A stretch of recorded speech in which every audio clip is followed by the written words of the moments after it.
ನಮಸ್ಕಾರ. Praise the lord. ಎಲ್ಲರಿಗೂ ಯೇಸು ಕ್ರಿಸ್ತನ ಪ್ರೀತಿಯುಳ್ಳ ಪರಿಶುದ್ಧವಾದ ನಾಮದಲ್ಲಿ ಮತ್ತೊಂದು ದಿನ ಈ ರೀತಿಯಾಗಿ ದೇವರ ಜೀವವುಳ್ಳ ವಾಕ್ಯಗಳನ್ನು ಧ್ಯಾನಿಸುವಂತೆ ನೀವೆಲ್ಲರೂ ಇಲ್ಲಿ ಸೇರಿ ಬಂದಿದ್ದೀರಾ. ಅನೇಕರು ಆನ್ಲೈನಲ್ಲಿ ಇದನ್ನು ನೋಡ್ತಾ ಇದ್ದೀರಾ. ಪ್ರತಿದಿನ ದೇವರ ಜೀವವುಳ್ಳ ವಾಕ್ಯಗಳ ಮೂಲಕವಾಗಿ ದೇವರು ನಮಗೆ ಅನೇಕ ಕಾರ್ಯಗಳನ್ನು ಹೇಳಿಕೊಡುತ್ತಾರೆ.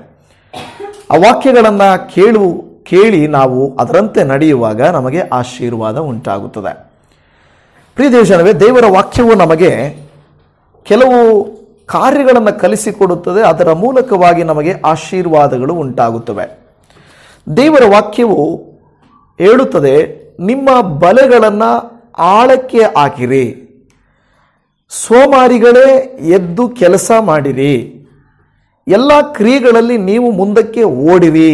ಈ ರೀತಿಯಾದಂಥ ಆಲೋಚನೆಗಳನ್ನು, ಸಲಹೆಗಳನ್ನು ಬೈಬಲ್ ಕೊಡುವುದನ್ನು ನಾವು ಬೈಬಲಲ್ಲಿ ನೋಡ್ತಾ ಇದ್ದೇವೆ. ಅಂದರೆ ದೇವರು ಇಲ್ಲವೇ ತನ್ನ ವಾಕ್ಯದಲ್ಲಿ ನಮಗೆ ಕೊಟ್ಟ ನಿಯಮಗಳ ಪ್ರಕಾರವಾಗಿ ನಾವು ನಡೆಯುವುದಾದರೆ ದೇವರು ನಮ್ಮ ದೋಣಿಯನ್ನು ತುಂಬಿಸುವುದು ಮಾತ್ರ ಅಲ್ಲ, ಬೇರೊಬ್ಬರ ದೋಣಿಯನ್ನು ಸಹ ತುಂಬಿಸಲಿಕ್ಕೆ ಆತನು ಶಕ್ತನಾಗಿದ್ದಾನೆ. ನಾವು ಆ ಘಟನೆಯನ್ನು ಬೈಬಲಲ್ಲಿ ನಾವು ನೋಡುತ್ತಾ ಇದ್ದೇವೆ. ಏನೂ ಇಲ್ಲದೆ ಬರಿಗೈಯಲ್ಲಿದ್ದಂಥ ಆ ಒಂದು ಭಕ್ತರ ಜೀವಿತದಲ್ಲಿ ಅವರ ದೋಣಿಯು ಮುಳುಗಿ ಹೋಗುವಂಥ ಆಶೀರ್ವಾದವನ್ನು ಕೊಟ್ಟಿದ್ದು ಮಾತ್ರವಲ್ಲದೆ, ಅವರು ಆಶೀರ್ವದಿಸಲ್ಪಟ್ಟ ಮೇಲೆ ಬೇರೆಯವರನ್ನು ಕರೆದು ಬೇರೆಯವರ ದೋಣಿ ಕೂಡ ತುಂಬಿಸುವಂತೆ ದೇವರು ಕಾರ್ಯ ಮಾಡ್ತಾರೆ. ಆದರೆ ಅವರು ಮಾಡಬೇಕಾದಂಥ ಕೆಲಸ ಏನಾಗಿತ್ತಂದರೆ ಆಳಕ್ಕೆ ಹೋಗಬೇಕು, ಆಳಕ್ಕೆ ಹೋಗಿ ಬಲೆಯನ್ನು ಹಾಕಬೇಕು. ಆಗ ದೇವರು ಖಂಡಿತ ನಮ್ಮ ಕೆಲಸಗಳನ್ನು, ಕಾರ್ಯಗಳನ್ನು ಆತನು ಸಫಲಪಡಿಸುವಂಥವನು ಆಗಿದ್ದಾನೆ. ಒಂದು ವಾಕ್ಯವನ್ನು ನಾವು ಓದಿಕೊಳ್ಳೋಣ. ನಮಗೆ ಗೊತ್ತಿರುವ ಹಾಗೆ ಲೂಕನು ಬರೆದ ಸುವಾರ್ತೆಯಲ್ಲಿ 5ನೇ ಅಧ್ಯಾಯ 4ನೇ ವಚನವನ್ನು ನಾವು ಓದಿಕೊಳ್ಳೋಣ. ಲೂಕನು ಬರೆದ ಸುವಾರ್ತೆ 5ನೇ ಅಧ್ಯಾಯ 4ನೇ ವಚನ. ಮಾತಾಡುವುದನ್ನು ಮುಗಿಸಿದ ಮೇಲೆ ಸೀಮೋನನಿಗೆ ಆಳವಾದ ಸ್ಥಳಕ್ಕೆ ದೋಣಿಯನ್ನ ನಡೆಸಿ ಮೀನು ಬೇಟೆಗಾಗಿ ನಿಮ್ಮ ಬಲೆಗಳನ್ನು ಹಾಕಿರಿ ಎಂದು ಹೇಳಿದನು ಎಂಬುದನ್ನು ನಾವಿಲ್ಲಿ ನೋಡುತ್ತಾ ಇದ್ದೇವೆ. ಪ್ರೀತಿ ದೇವಜನವೇ, ದೇವರ ವಾಕ್ಯವು ನಮಗೆ ತಿಳಿಸುವುದೇನೆಂದರೆ, ಯೇಸು ಸ್ವಾಮಿ ಆತ್ಮೀಕವಾದಂಥ ಆಹಾರವನ್ನು ಅನೇಕರಿಗೆ ಬೋಧಿಸಿ ಕೊಡುತ್ತಾರೆ. ದೇವರ ವಾಕ್ಯವನ್ನು ಬೋಧಿಸುತ್ತಿರುವಾಗ ಅಲ್ಲಿನ ಜನರು ಅನೇಕರು ಮೀನು ಹಿಡಿಯೋರು ಕೂಡ ಬಂದಿದ್ದರು. ಮೀನು ಹಿಡಿದು ಬಂದು ಬಲೆಗಳನ್ನು ತೊಳೆಯುತ್ತಾ ಯೇಸು ಸ್ವಾಮಿ ಹೇಳುವಂಥ ವಾಕ್ಯವನ್ನು ಕೇಳಿಸಿಕೊಳ್ಳುವುದನ್ನು ನಾವು ನೋಡ್ತಾ ಇದ್ದೇವೆ. ಯೇಸು ಸ್ವಾಮಿ ನಮ್ಮ ಆತ್ಮಗಳಿಗೆ ಆಹಾರವನ್ನು ಕೊಡುವಂಥವನು ಮಾತ್ರವಲ್ಲ, ನಮ್ಮ ಕುಟುಂಬ, ನಮ್ಮ ಶರೀರ, ನಮ್ಮ ಅವಶ್ಯಕತೆಗಳನ್ನು ಕೂಡ ಆತನು ತಿಳಿದ ದೇವರಾಗಿದ್ದಾನೆ. ಯಾಕೆಂದರೆ ಯೇಸು ಸ್ವಾಮಿ ಆತ್ಮಿಕವಾದ ಆಹಾರ ವಾಕ್ಯವನ್ನು ಬೋಧಿಸುತ್ತಿರುವಾಗಲೇ ಪೇತ್ರನು ಇಲ್ಲವೇ ಸಿಮೋನನು ಅವನ ಜೊತೆಯಲ್ಲಿರುವವರು ಬಲೆಗಳನ್ನು ತೊಳೆಯುತ್ತಿರುವುದನ್ನು ನೋಡುತ್ತಾ ಇದ್ದಾರೆ. ಬಲೆಗಳನ್ನು ತೊಳೆಯುವುದನ್ನು ನಾವು ನೋಡುತ್ತಾ ಇದ್ದೇವೆ. ಬಲೆಗಳನ್ನು ತೊಳೆಯುವಾಗ, ಕೆಲಸ ಮಾಡುವಾಗ ಅನೇಕ ಸಾರಿ ಏನು ಮಾಡ್ತಾರೆ, ಕೆಲವರು ಸಂತೋಷದಿಂದ ಕೆಲಸವನ್ನು ಮಾಡ್ತಾರೆ, ಕೆಲವರು ದುಃಖದಿಂದ ಕೆಲಸವನ್ನು ಮಾಡ್ತಾರೆ. ಹೌದಲ್ವಾ? ಈಗ ನಮ್ಮ ಕೆಲಸ ಒಳ್ಳೆ ಫಸಲು ಬಂದಿದೆ, ನಾವು ಫಸಲನ್ನು ಕೊಯ್ತಾ ಇದ್ದೀವಿ. ಆ ಕೊಯ್ತಾ ಇರುವಾಗ ಖುಷಿಯಾಗಿ ಕೊಯ್ತಾರೆ. ಅವರ ಮುಖದಲ್ಲಿ ಏನಿರುತ್ತೆ, ಸಂತೋಷ ಇರುತ್ತದೆ. ಯಾಕೆಂದ್ರೆ ಒಳ್ಳೆಯ ಫಸಲು ಬಂದಿದೆ, ಒಳ್ಳೆಯ ಲಾಭ ಬರ್ತಾ ಇದೆ. ಅವರ ಮುಖ ಹೆಂಗಿರುತ್ತೆ, ಸಂತೋಷವಾಗಿರುತ್ತದೆ. ನೋಡಿ, ಸಂಬಳ ಬರುವ ದಿವಸ ಮುಖ ಚೆನ್ನಾಗಿ ಒಳವಳಿತಾ ಇರ್ತದೆ. ಆದರೆ ಸಂಬಳ ಎಲ್ಲ ಮುಗಿದೋಗಿದ ದಿನಗಳು ತುಂಬ ನಿರುತ್ಸಾಹದಿಂದ ಕೆಲಸಕ್ಕೆ ಹೋಗ್ತಾ ಇರ್ತವೆ. ವ್ಯವಸಾಯಗಾರರನ್ನ ತೆಗೆದುಕೊಳ್ಳ್ರಿ, ಕೆಲಸಗಾರರನ್ನ ತೆಗೆದುಕೊಳ್ಳ್ರಿ, ವ್ಯಾಪಾರಿಗಳನ್ನು ತೆಗೆದುಕೊಳ್ಳ್ರಿ. ಲಾಭ ಬಂದ ದಿನದಲ್ಲಿ ಅವರ ಮುಖವು ಕಳಕಳನೆ ಇರುತ್ತದೆ, ನಷ್ಟದ ದಿನದಲ್ಲಿ ಅವರ ಮುಖವು ಬಾಡಿ ಹೋಗಿರ್ತದೆ. ಈಗ ಯೇಸು ಸ್ವಾಮಿ ಆತ್ಮಿಕ ಆಹಾರವನ್ನು ಕೊಡುತ್ತಿದ್ದಾಗಲೂ ಕೂಡ ಆತನು ವಾಕ್ಯವನ್ನು ಹೇಳುವುದು ಮುಖ್ಯವಲ್ಲ, ಅದರೊಟ್ಟಿಗೆ ಆತನು ಇವರ ಮುಖಗಳನ್ನು ಕೂಡ ಗಮನಿಸಿದ್ದಾನೆ. ಸಿಮೋನನು ಅವರೊಟ್ಟಿಗಿರುವಂಥವರು ಬಹಳ ಏನಾಗಿದ್ದಾರೆ, ಅವರ ಮುಖಗಳು ಬಾಡಿ ಹೋಗಿವೆ. ದುಃಖದಿಂದ ಅವರು ಏನ್ ಮಾಡ್ತಾ ಇದ್ದಾರೆ, ಅವರ ಒಂದು ಬಲೆಗಳನ್ನ ತೊಳಿತಾ ಇದ್ದಾರೆ. ಇದನ್ನ ಗಮನಿಸಿದಂತ ಏಸಪ್ಪ ಅವರಿಗೆ ಏನ್ ಮಾಡ್ತಾನೆ, ಅವರ ದೋಣಿಗೆ ಬಂದುಬಿಟ್ಟು ಈ ಮಾತನ್ನು ಹೇಳ್ತಾನೆ. ದುಃಖದಲ್ಲಿದ್ದೀರಾ ಎಂದು ಕೇಳಲಿಲ್ಲ, ಏನು ಸಿಕ್ಲಿಲ್ವಾ ಅಂತ ಕೇಳಲಿಲ್ಲ, ಫಸ್ಟ್ ಅವರು ಕೇಳಲಿಲ್ಲ. ಆದರೆ ಯೇಸು ಸ್ವಾಮಿಗೆ ಅವರ ವೇದನೆ, ಅವರ ಕಷ್ಟ ಗೊತ್ತಿದೆ.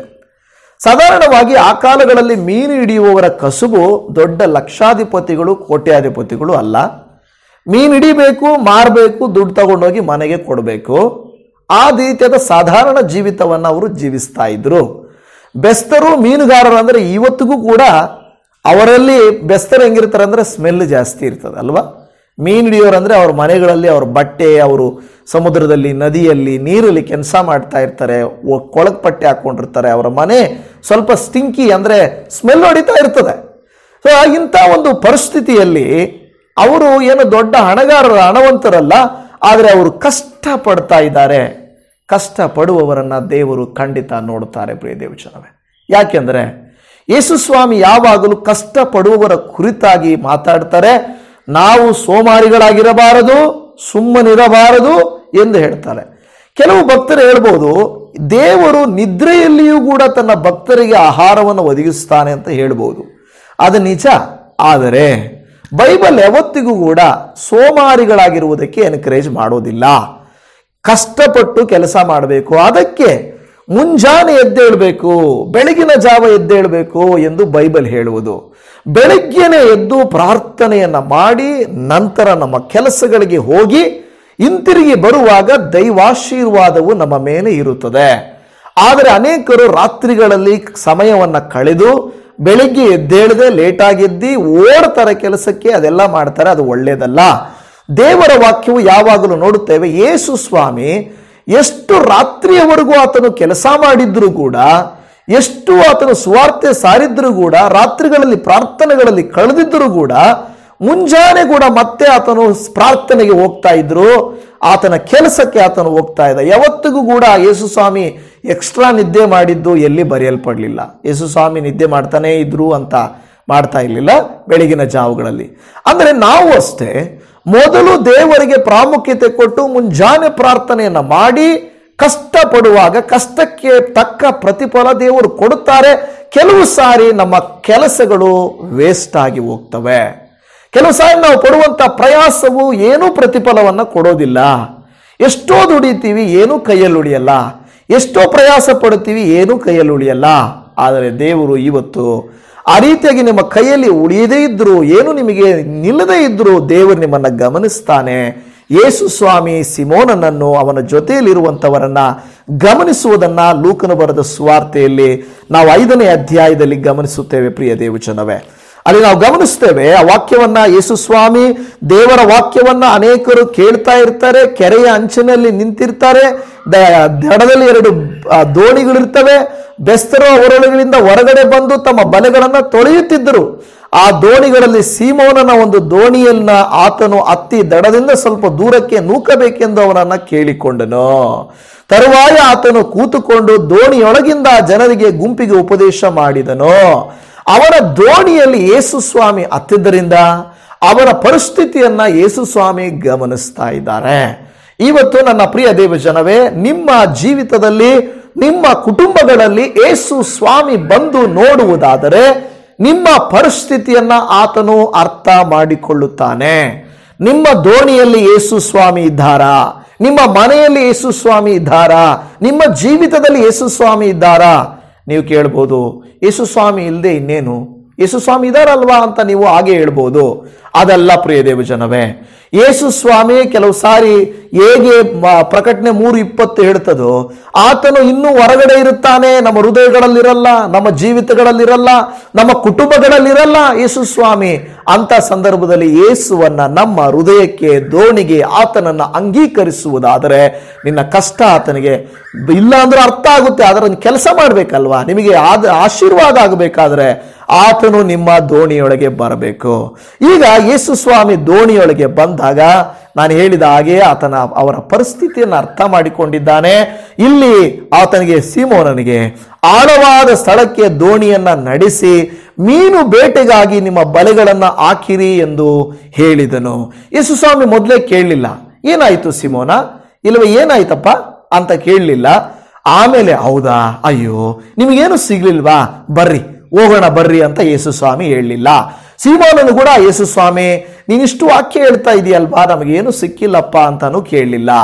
ಆದರೆ ನೀವು ಹೇಳದೆ ಕೂಡ ಅರಿಯುವ ದೇವರು ನಿಮ್ಮ ದೇವರಾಗಿದ್ದಾನೆ, ನಿಮ್ಮ ಕಷ್ಟವನ್ನ ಅರಿತಿರುವ ದೇವರು ಆತನಾಗಿದ್ದಾನೆ. ಜಕ್ಕಾಯನು ಮರದ ಮೇಲೆ ಆತನು ಬಚ್ಚಿಟ್ಟುಕೊಂಡು ನೋಡುವಾಗಲೂ ಜಕ್ಕಾಯನ ಹೆಸರನ್ನು ಅವನ ಪರಿಸ್ಥಿತಿಯನ್ನು ತಿಳಿದ ದೇವರು. ಮತ್ತು ಅನೇಕರು ಯೇಸು ಸ್ವಾಮಿ ಮುಂದೆ ಬರುವುದಕ್ಕಿಂತ ಮುಂಚೆಯೋ, ಆಂದ್ರೆಯನು ಯೇಸು ಸ್ವಾಮಿ ಮುಂಚೆಗೆ ಬರುವುದಕ್ಕಿಂತ ಮುಂಚೆಯೋ ಆತನ ಕುರಿತಾಗಿ ತಿಳಿದಂತ ದೇವರು ಇವತ್ತು ನಿಮ್ಮ ನನ್ನ ಪರಿಸ್ಥಿತಿಯನ್ನು ಕೂಡ ದೇವರು ತಿಳಿದಂತವನು ಆಗಿದ್ದಾನೆ. ಈ ತಿಳಿದ ದೇವರಾಗಿರುವಂತವನು ಏನು ಹೇಳಲಿಲ್ಲ, ಪೇತ್ರ ಇಲ್ಲವೇ ಸಿಮೋನ, ಮೊದಲ ಸಿಮೋನ ನೀನು ನಡೆಸು, ದೋಣಿಯನ್ನ ನೀನು ಎತ್ತು ಹೋಗೋಣ ಅಂತ ಹೇಳಿದ. ಆಳವಾದ ಸ್ಥಳಕ್ಕೆ ನೀನು ಬೇಟೆಗಾಗಿ ಬಲೆಗಳನ್ನು ಹಾಕಿರಿ ಎಂದು ಹೇಳಿದನು. ಅದಕ್ಕೆ ಸೀಮೋನನು ಅಲ್ಲಿ ಹೇಳುತ್ತದೆ 5ನೇ ವಚನ, ಗುರುವೇ ನಾವು ರಾತ್ರಿಯೆಲ್ಲ ಪ್ರಯಾಸ ಪಟ್ಟರೂ ಏನೂ ಸಿಕ್ಕಲಿಲ್ಲ. ಒಂದು ವೇಳೆ ಅವರಿಗೆ ಮೀನು ಸಿಕ್ಕಿದ್ದೇ ಆಗಿದ್ದರೆ ಯೇಸು ಸ್ವಾಮಿಯ ಮಾತನ್ನ ಹೇಳ್ತಾ ಇರಲಿಲ್ಲ. ಯೇಸು ಸ್ವಾಮಿ ಅವರ ಬಲೆಗಳನ್ನು ತೊಳೆಯೋದನ್ನ ನೋಡಿದರು, ಬಲೆಗಳಲ್ಲಿ ಮೀನುಗಳಿಲ್ಲ. ಅವರ ಮುಖಗಳನ್ನು ನೋಡಿದ್ರು, ಬಾಡಿ ಹೋಗಿವೆ. ಪಾಪ ಅವರ ಜೀವಿತ ಅವ್ರಿಗೆ ಅರ್ಥ ಆಯಿತು, ಓಕೆ ನೆನ್ನೆ ಮೊನ್ನೆ ಯಾವತ್ತೂ ಅವರಿಗೆ ಸಿಕ್ತೋ ಸಿಕ್ಕಿಲ್ವೋ ಗೊತ್ತಿಲ್ಲ, ಆದರೆ ಕಷ್ಟವನ್ನ ಮಾತ್ರ ಯೇಸು ಸ್ವಾಮಿ ಅರ್ಥ ಮಾಡಿಕೊಂಡು ಖಾಲಿ ದೋಣಿ ಇದೆ, ಖಾಲಿ ಬಲೆಗಳಿದ್ದಾವೆ, ಅವರ ಮನಸ್ಸುಗಳು ಸರಿ ಇಲ್ಲ, ಅವರ ಮುಖಗಳು ಬಾಡಿ ಹೋಗಿವೆ.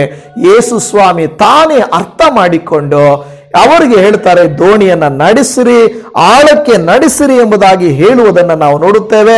ಆದರೆ ಆ ಒಂದು ಸೀಮೋನನು ಒಂದು ಮಾತು ಹೇಳುತ್ತಾನೆ, ಗುರುವೇ ನಾವು ರಾತ್ರಿಯೆಲ್ಲ ಪ್ರಯಾಸ ಪಟ್ಟರು ಏನು ಸಿಕ್ಕಲಿಲ್ಲ. ಯೇಸುವಿನ ಬಳಿಗೆ ನೀವು ನಾನು ಬರುವಾಗ ನಿಮ್ಮ ವೇದನೆಗಳನ್ನ, ನಿಮ್ಮ ಕಷ್ಟಗಳನ್ನ, ನಿಮ್ಮ ಪ್ರಯಾಸಗಳನ್ನ ನಾವು ಕರ್ತನ ಬಳಿಯಲ್ಲಿ ಹೇಳಿಕೊಳ್ಳಬಹುದಾಗಿದೆ. ಯಾವಾಗ ಯೇಸು ಸ್ವಾಮಿ ನಿಮ್ಮ ಹತ್ತಿರಕ್ಕೆ ಬರುತ್ತಾನೋ, ನೀವು ಪ್ರಾರ್ಥನೆಗಳಲ್ಲಿ ಬರುತ್ತೀರೋ, ನೀವು ಯೇಸು ಸ್ವಾಮಿಗೆ ಈ ಸೀಮೋನನಂತೆ ಅರಿಕೆ ಮಾಡಬಹುದು, ಪ್ರಾರ್ಥನೆ ಮಾಡಬಹುದು, ಹೇಳಬಹುದು, ಸ್ವಾಮಿ ಕುರುಬನೇ, ಕರ್ತನೇ, ದೇವರೇ, ನನ್ನ ತಂದೆಯೇ, ನನ್ನ ಪರಿಸ್ಥಿತಿ ಇದೆಯಪ್ಪ ಎಂದು ನೀವು ಹೇಳುವುದಾದರೆ ನಿಜ. ಮೊದಲನೇ ಕಾರ್ಯ ನೀವು ಹೇಳುವುದಕ್ಕಿಂತ ಮುಂಚೆನೇ ದೇವರಿಗೆ ಗೊತ್ತಿದೆ. ಆದರೆ ಎರಡನೆಯ ಕಾರ್ಯ ನೀವು ಹೇಳಿದಾಗ ಇಲ್ಲಿ ಹೇಳುತ್ತಾನೆ, ಗುರುವೇ ನಾವು ರಾತ್ರಿಯೆಲ್ಲ ಪ್ರಯಾಸ ಪಟ್ಟರು ಏನೂ ಸಿಗಲಿಲ್ಲ. ಆದರೆ ಆ ಪದವನ್ನ ಗಮನಿಸಿರಿ, ಸಿಕ್ಕಲಿಲ್ಲ, ನಾವು ಕಷ್ಟಪಟ್ವಿ, ನಾವು ಪ್ರಯಾಸ ಪಟ್ವಿ, ಆದರೆ ನಮಗೇನು ಸಿಗಲಿಲ್ಲ. ಆದರೆ ಒಂದು ಮಾತನ್ನ ಹೇಳ್ತಾನೆ, ಏನಂತ ಹೇಳ್ತಾನೆ ಅಲ್ಲಿ, ಆದರೆ ನಿನ್ನ ಮಾತಿನ ಮೇಲೆ ಬಲೆಗಳನ್ನ ಹಾಕುತ್ತೇನೆ ಅಂದನು. ಅನೇಕ ಸಾರಿ ವ್ಯಾಪಾರ ಮಾಡುವವರು, ನಾನು ವ್ಯಾಪಾರ ಮಾಡಿ ಅನೇಕ ಪ್ರಯತ್ನಗಳನ್ನು ಮಾಡಿದ್ದೇನೆ, ಯಾವುದೂ ಫಲಿಸಲಿಲ್ಲ. ಅನೇಕ ಬಿತ್ತನೆಗಳನ್ನು ಬಿತ್ತಿದ್ದೇನೆ ಎಂದು ವ್ಯವಸಾಯಗಾರರು ಹೇಳುತ್ತಾನೆ. ಅನೇಕ ಬೆಳೆಗಳನ್ನ ಮಾಡಿದ್ದೇನೆ, ಫಲ ಕೊಟ್ಟಿಲ್ಲ. ಅನೇಕ ಕಡೆಗಳಲ್ಲಿ ಇಂಟರ್ವ್ಯೂಸ್ ಕೊಟ್ಟಿದ್ದೇನೆ, ಫಲ ಸಿಕ್ಕಲಿಲ್ಲ. ಅನೇಕ ಕಡೆಗಳಲ್ಲಿ ನನ್ನ ಮಗಳಿಗೆ ಒಂದು ಸಂಬಂಧ ನೋಡಿದ್ದೇನೆ, ಸಿಗಲಿಲ್ಲ. ನನ್ನ ಮಗನಿಗೆ ಸಂಬಂಧ ನೋಡಿದ್ದೇನೆ, ಸಿಗಲಿಲ್ಲ. ನಾನು ಉನ್ನತಿಗೆ ಬರಬೇಕೆಂದು ಪ್ರಯತ್ನಿಸಿದ್ದೇನೆ, ಸಿಗಲಿಲ್ಲ. ಅನೇಕ ಪ್ರಯತ್ನಗಳಲ್ಲಿ ನಾನು ಸೋತು ಹೋಗಿದ್ದೇನೆ ಅಂತ ಇವತ್ತು ಯಾರಾದರೂ ಈ ವಾಕ್ಯವನ್ನ ಕೇಳುವವರು ಅಂದುಕೊಳ್ಳುತ್ತಾ ಇರಬಹುದು. ಆದರೆ ದೇವರು ಮತ್ತು ಹೇಳ್ತಾನೆ, ಈ ಸಾರಿ ಕೂಡ ಪ್ರಯತ್ನ ಮಾಡೋಣ, ಮತ್ತೊಂದು ಸಾರಿ ಪ್ರಯತ್ನ ಮಾಡೋಣ. ಯೇಸುವಿನ ಮಾತಿನ ಮೇಲೆ ನೀವು ನಂಬಿಕೆ ಇಟ್ಟು, ಎಸ್ ಮತ್ತೊಂದು ಸಾರಿ ನಾನು ಪ್ರಯತ್ನಿಸುತ್ತೇನೆ ಎಂದು ನೀವು ಪ್ರಯತ್ನಿಸುವುದಾದ್ರೆ ಅದರ ಗಮನ ಇಡಬೇಕು. ಯೇಸು ಸ್ವಾಮಿ ಈಗ ಒಂದು ವೇಳೆ ಆಲೋಚನೆ ಮಾಡ್ರಿ, ಅವ್ರ ಬಲೆಗಳನ್ನು ತೊಳೆದು ಸರಿ ರಾತ್ರಿಯೆಲ್ಲ ಕಷ್ಟಪಟ್ಟಿದ್ದೀವಿ, ಬೆಳಗ್ಗೆ ಏನಾದರೂ ಸಿಗ್ತವೇನೋ, ಹೋಗೋಣ ನಡೀರಿ ಅಂತ ಅವರ ಆಲೋಚನೆ ಮಾಡಲಿಲ್ಲ. ಯಾಕೆಂದ್ರೆ ಅವ್ರಿಗೆ ಗೊತ್ತಿತ್ತು, ಮೀನುಗಾರರಿಗೆ ಗೊತ್ತು ಯಾವ ಸಂದರ್ಭ, ಯಾವ ಪರಿಸ್ಥಿತಿಯಲ್ಲಿ, ಯಾವ ಸ್ಥಳದಲ್ಲಿ ಮೀನು ಸಿಗ್ತದಂತ ಗೊತ್ತುಂಟು. ಆದರೆ ಮೀನುಗಳು ಇರುವ ಮೀನುಗಳನ್ನು ಹಿಡಿಯುವವನು ಮನುಷ್ಯನು, ಇಲ್ಲದೆ ಇರುವ ಮೀನುಗಳನ್ನು ಕೂಡ ಒದಗಿಸುವವನು ದೇವರು. ಅರ್ಥ ಆಯ್ತಾ? ಇರುವ ಮೀನುಗಳು ನಿಮಗೆ ಸಿಗಬಹುದು ಬಲೆಗೆ, ಆದರೆ ಮೀನುಗಳೇ ಇಲ್ಲದೆ ಇದ್ದರೂ ಕೂಡ ದೇವರ ಮೀನುಗಳನ್ನ ತಯಾರು ಮಾಡಿ ಮೀನುಗಳನ್ನ ನಿಮ್ಮ ಬಲೆಗೆ ಬರುವಂತೆ ಮಾಡುವವನು ದೇವರಾಗಿದ್ದಾನೆ. ಅರ್ಥ ಆಯ್ತಲ್ಲ? ಇರುವ ಮೀನುಗಳು ಹಿಡಿಯುವುದಕ್ಕೆ ಮನುಷ್ಯರಿಗೆ ಸಾಧ್ಯ, ಇಲ್ಲದೇ ಇರುವ ಮೀನುಗಳನ್ನು ಕೂಡ ಹಿಡಿಸುವುದಕ್ಕೆ ದೇವರಿಗೆ ಸಾಧ್ಯ. ಅದು ಯೇಸು ಸ್ವಾಮಿ ಇಲ್ಲಿ ಹೇಳ್ತಾನೆ, ಆದರೆ ಅಪ್ಪ ನಿನ್ನ ಮಾತಿನ ಮೇಲೆ ನಾವು ಬಲೆಗಳನ್ನು ಹಾಕುತ್ತೇವೆ. ಪ್ರಿಯರೇ, ಅದಕ್ಕೆ ಯೇಸು ಸ್ವಾಮಿ ಹೇಳುವಂಥ ಮಾತು ಮತ್ತಾಯ 11:28 ಕೂಡ, ಎಲೇ ಕಷ್ಟಪಡುವವರೇ ಹೊರೆ ಹೊತ್ತವರೇ ನೀವೆಲ್ಲರೂ ನನ್ನ ಬಳಿಗೆ ಬನ್ನಿರಿ, ನನ್ನ ಬಳಿಗೆ ಬನ್ನಿರಿ. ಇವತ್ತು ಕಷ್ಟಪಟ್ಟು ವ್ಯರ್ಥವಾದ ಜೀವಿತವನ್ನ ಜೀವಿಸಿ ಫಲ ಕಾಣದ, ಪ್ರತಿಫಲ ಕಾಣದ ಜೀವಿತವನ್ನ ನೀವು ಜೀವಿಸುತ್ತಾ ಇರುವುದಾದರೆ ಪ್ರಿಯ ದೇವಜನವೇ, ಯೇಸುವಿನ ಮಾತಿನ ಮೇಲೆ ನಂಬಿಕೆ ಇಡಿದಿ. ಒಂದು ಮಾತು ಇನ್ನೂ ಈಗ ಹೇಳ್ಬೋದಾಗಿತ್ತು, ಸ್ವಾಮಿ ರಾತ್ರಿ ಎಲ್ಲ ಕಷ್ಟಪಟ್ಟಿದ್ದೀವಿ, ನಿದ್ದೆ ಇಲ್ಲ, ಮತ್ತೆ ನಾವು ಯಾಕೆ ಬಲೆ ಹಾಕಿ ಇವತ್ತು ರಾತ್ರಿಗೆ ಹೋಗೋಣ ಸ್ವಾಮಿ ಅಂತ ಅವರು ಆಪ್ಷನ್ ಕೊಡ್ಬೋದಾಗಿತ್ತು, ಹೌದಲ್ವಾ? ನಿದ್ದೆ ಇಲ್ಲ, ಟಯರ್ಡ್ ಆಗಿಬಿಟ್ಟಿದೆ, ಇವತ್ತು ಬೇಡ, ಈಗ ಸಿಗಲ್ಲ, ರಾತ್ರಿಗೆ ಮತ್ತೊಂದು ಸಾರಿ ಹೋಗೋಣ ಸ್ವಾಮಿ, ನೀವು ಅವಾಗ ಬನ್ನಿ ಅಂತ ಹೇಳ್ಬೋದಾಗಿತ್ತು. ಆದರೆ ಅವರು ಅದು ಯಾವುದಕ್ಕೂ ಗಮನ ಕೊಡಲಿಲ್ಲ. ಅವರು ಬೇಗನೆ ಅವರ ಬಲೆಗಳನ್ನ ರೆಡಿ ಮಾಡಿಕೊಂಡು ದೋಣಿಯನ್ನೆತ್ತಿ, ಆದರೆ ನಿಮ್ಮ ಮಾತಿನ ಮೇಲೆ ನಾವು ಬಲೆಗಳನ್ನು ಹಾಕುತ್ತೇವೆ ಎಂದು ಹೇಳಿದರು.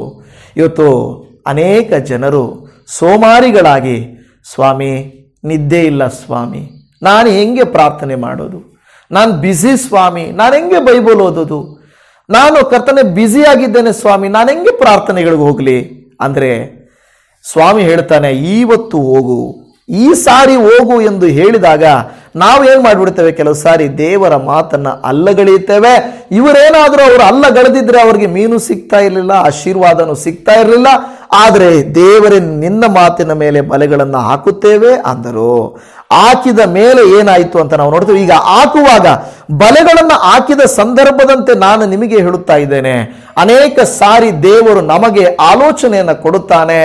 ದೇವರು ಕಷ್ಟಪಡು, ದುಡಿ, ಪ್ರಯಾಸ ಪಡು ಎಂದು ಹೇಳಿದಾಗ ಕಾರಣಗಳನ್ನು ಹೇಳಬಾರದು. ನಾವು ದೇವರು ಹೇಳಿದಾಗ ನಾವು ಹೋಗಬೇಕು.